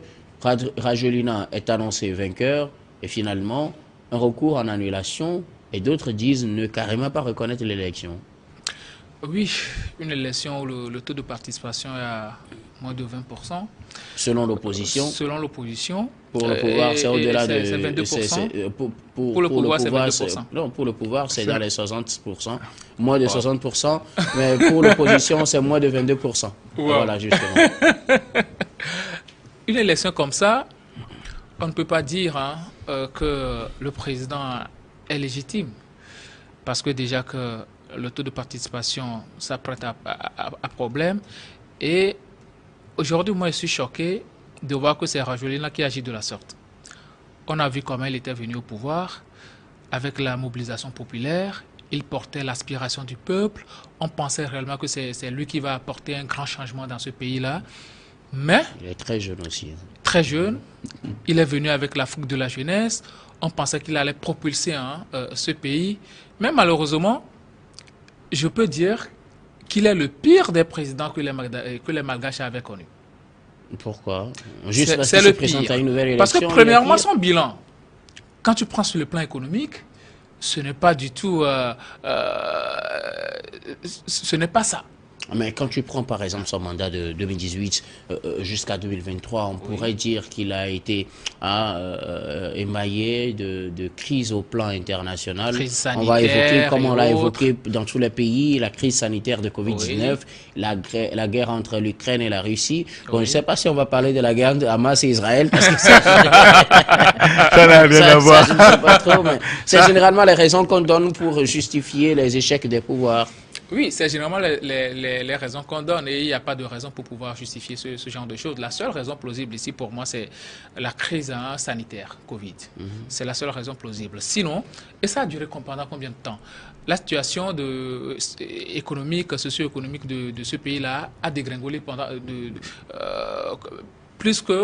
sous les anciens régimes qu'avait combattu Rajoelina. Aujourd'hui, il est au pouvoir. Non seulement il n'arrive pas à mettre un projet de développement assez fiable en place, mais aussi c'est lui qui fait du forcing. Au moins, ce qu'il reprochait Marc Ravalomanane, aujourd'hui, il fait pire que lui. Il ne permet même pas aux gens d'aller à des élections dans de meilleures conditions. Et aujourd'hui, il fait un forcing pour pouvoir se présenter et surtout gagner à ces élections-là, d'autant plus qu'il a une double nationalité. Normalement, s'il était conscient envers lui-même, il ne devait même pas se présenter à ces élections-là. Mais aujourd'hui, il le fait et il fait un forcing pour pouvoir se présenter. Et aujourd'hui, il dit qu'il gagne au-delà de 80%. C'est un coup de force qui vient d'être commis. Ce n'est pas une élection. Pour moi, ce n'est pas une élection. Parce que, vu la personnalité de Rajoelina, on l'avait connu. Moi, j'étais encore au campus quand il était venu au pouvoir, avec une certaine fougue. On voit que, bon, c'est un révolutionnaire, quelqu'un qui veut réellement changer les choses. Et même, outre Madagascar, il y avait beaucoup de personnes qui l'avaient accompagné. Mais quand il était arrivé au pouvoir, peut-être on peut le dire, c'est un premier mandat, donc il faut le laisser travailler, avoir les coups de franche. Je rappelle qu'il a été président à la suite d'un renversement aussi, entre-temps, jusqu'à 2013, où il a dû quitter à la suite d'un accord. Voilà. Ça ne comptait pas pour ça. Ça ne comptait pas. Comme en Afrique, ça ne comptait pas. Maintenant, quand il était arrivé au pouvoir en 2018, on pensait que bon, maintenant, il va pouvoir faire dérouler son programme, alors que bon, sur le terrain, ça prouve à ce sens que c'est un monsieur qui ne pensait qu'à lui, qui ne pensait qu'à son clan, et surtout, il y a des gens qui le poussent à aller vers ses propres idéologies, à savoir penser à lui-même et ne pas penser à la population. Aujourd'hui, son bilan ne plaide pas en sa faveur, sa conduite politique ne plaide pas en sa faveur. Et si Steny demande à ce qu'on annule ces élections-là, c'est tout à fait normal. Et une Cour constitutionnelle qui ce que veut, crédible, aller annuler ces élections pour pouvoir avoir une élection assez inclusive pour les prochaines fois. Mais je doute fort que la Cour constitutionnelle réponde favorable à l'appel de Steny. Rajoelina, il a déjà gagné les élections, il va vouloir gouverner, il va gouverner. Sauf que il risque de partir par la faveur populaire comme il était venu au pouvoir. Ok, c'est votre point de vue. Je reviendrai tout à l'heure sur un aspect avec vous. Fioclou, Rajoelina remporte la présidentielle avec plus de 58% des voix. Finalement, un des candidats qui, malgré tout, s'était présenté à cette élection, vient demander une annulation du scrutin et demande qu'on confronte les résultats bureau de vote par bureau de vote parce qu'il parle de fraude massive. D'un autre côté, les 10 autres candidats de l'opposition qui ont appelé au boycott disent ne carrément pas reconnaître ce scrutin. Oui, le président Rajoelina ne devait pas se présenter à cette élection parce que le code électoral dit qu'il faut être de nationalité malgache. Exclusivement. Or, il a eu la nationalité française en 2014. Ce qui veut dire que c'est un président à double nationalité. Une nationalité qu'il avait avant de se présenter à la présidentielle de 2018. Voilà. Ce qui veut dire que sa présentation à cette élection de 2018, c'est la faute à la Cour constitutionnelle. Et c'est ce qui est répété. Ce qui veut dire que la Cour n'a pas bien fait son travail. Puisque l'on n'était pas au courant. Il y a un candidat au moins qui a dénoncé ce principe, qu'il a la nationalité française. Et il a reconnu. Et pourquoi la Cour a validé son dossier? La Cour avait validé le dossier avant la dénonciation. Si la Cour a validé le dossier, compte tenu, quand il y a un dossier au tribunal et qu'il y a un nouvel élément qui vient s'ajouter, on l'ajoute au dossier et on tire les conséquences. Ah oui. Bon, là, on n'a pas la Cour devait tirer les conséquences de cette affirmation et c'est pourquoi la présidente de l'Assemblée a demandé la suspension ou bien un report pour vérification. Ils ont refusé. Ce qui n'a pas été fait. Ce qui n'a pas été fait, ce qui veut dire que tout a été tracé. Et ce n'est pas Forcing qui s'est présenté. Sur 12 candidats, il y a 10 qui se sont retirés. Et maintenant, le deuxième, son concurrent immédiat, après la procédure, a aussi porté plainte pour fraude massive. Et vous dites quoi? Quand nous n'arrivons pas à respecter les lois que nous-mêmes nous avons prises, ça crée des frustrations, ça crée l'instabilité. Parce que ce monsieur est en train d'amener le pays vers l'anarchie. Un, il ne devait pas se présenter parce qu'il a la double nationalité. Deux, il y a eu fraude massive. Il voulait tout faire pour être réélu. Et maintenant, on attend la Cour constitutionnelle pour voir si elle va valider l'élection ou pas. Et c'est juste après ça qu'on saura quoi dire. Mais moi, je donne raison à son concurrent immédiat qui a crié à la fraude. Alors, moi, je me pose une question. Pourquoi aller à ces élections pour venir crier à la fraude après, quand sur 13 candidats, y compris Rajolina, 10 avaient déjà dit que les conditions d'organisation de ces élections n'étaient pas les meilleures et qu'il y aurait des fraudes. Et donc, ils ont appelé à l'annulation, à défaut de l'annulation, au boycott. Deux autres ont décidé d'aller quand même à ces élections. Et c'est l'un d'eux qui se plaint aujourd'hui, qui porte plainte pour fraude et tout. Est-ce qu'il ne devrait pas finalement se mordre les doigts tout seul? Non. J'ai toujours dit sur ce plateau que la politique est un jeu. Ce candidat, je ne sais pas, Gabin ne sait pas, tu ne sais pas si c'est lui qui lui a donné l'argent pour se présenter. Pour qu'on ne dise pas qu'il veut aller à l'élection seul. Mais autant il ne devrait pas venir alors contester les résultats. Je te dis que la politique est un jeu. Un sale jeu. Un sale jeu. C'est pourquoi les politiciens volent comme ils veulent pour pouvoir acheter du charbon pour se laver le corps. En tout cas, je n'ai rien compris de votre métaphore, je vous assure. Gabin Adjao, finalement, l'élection a eu lieu, 58% au moins pour Rajolina. Appel à l'annulation du scrutin, on refuse de reconnaître ce scrutin. On appelle à des manifestations, des avenirs difficiles ou un avenir difficile dans la gestion pour Rajolina, pour ce nouveau second mandat. Oui, même pour aller aux élections, c'était déjà difficile. Et encore, ce sera encore beaucoup plus difficile si les conditions ne sont pas réellement élucidées par la classe politique malgache. Je me souviens en octobre 2023, il y a eu une manifestation de la population qui avait été réprimée par ce régime de Rajolina. Donc c'est un monsieur qui n'y va pas du tout avec douceur, il va avec la main forte et il est capable de mater tous ceux-là qui peuvent se mettre à travers de son chemin. Donc pour moi, aujourd'hui quand vous voyez la posture qu'a pris les autres partisans, les autres candidats qui n'ont pas pu participer aux élections, ils sont dans la logique de confrontation. Ils veulent aller confronter Rajolina dans les rues, peu importe ce qui va arriver, parce que eux, ils ne reconnaissent pas Rajolina les élections et donc ils ne reconnaissent pas Rajolina comme président de la République malgache. Donc ça n'augure rien de bon pour l'avenir du Madagascar, un pays où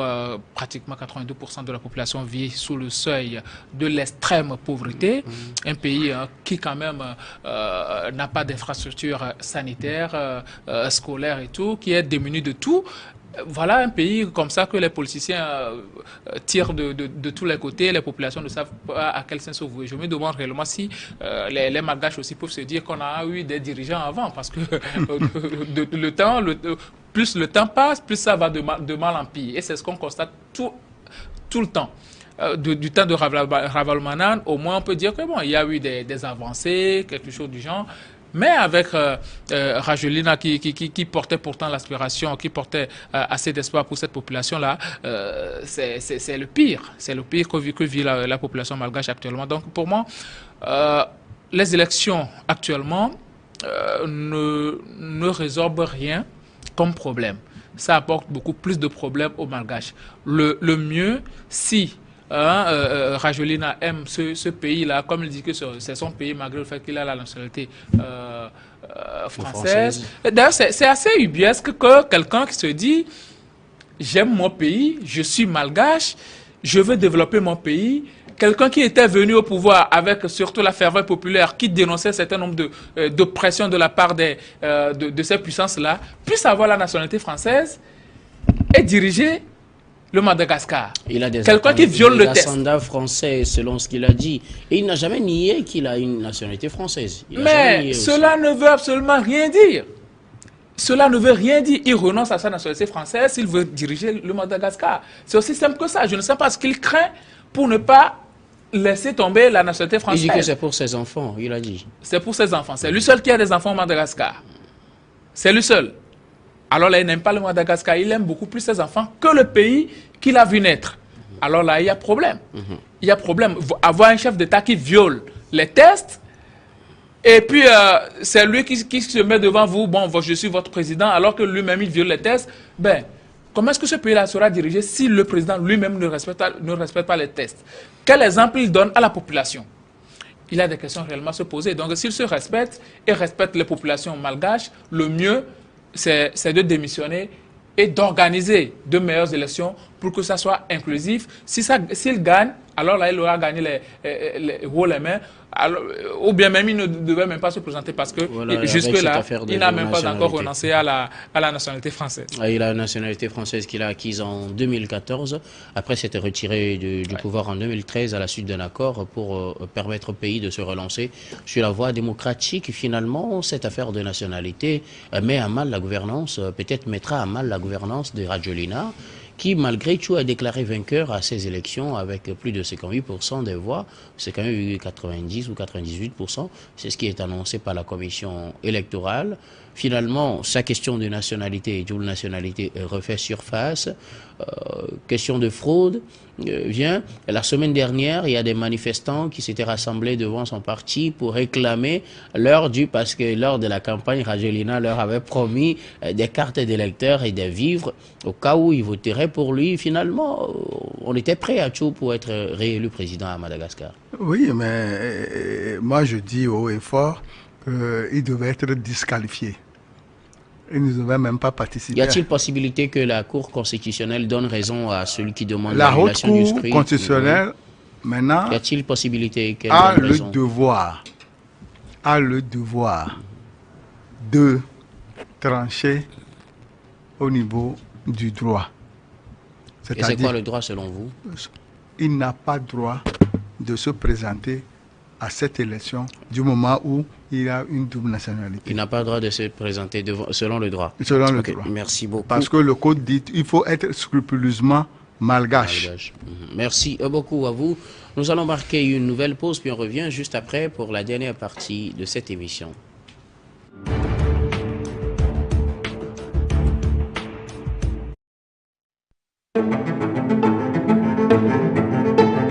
Thank you.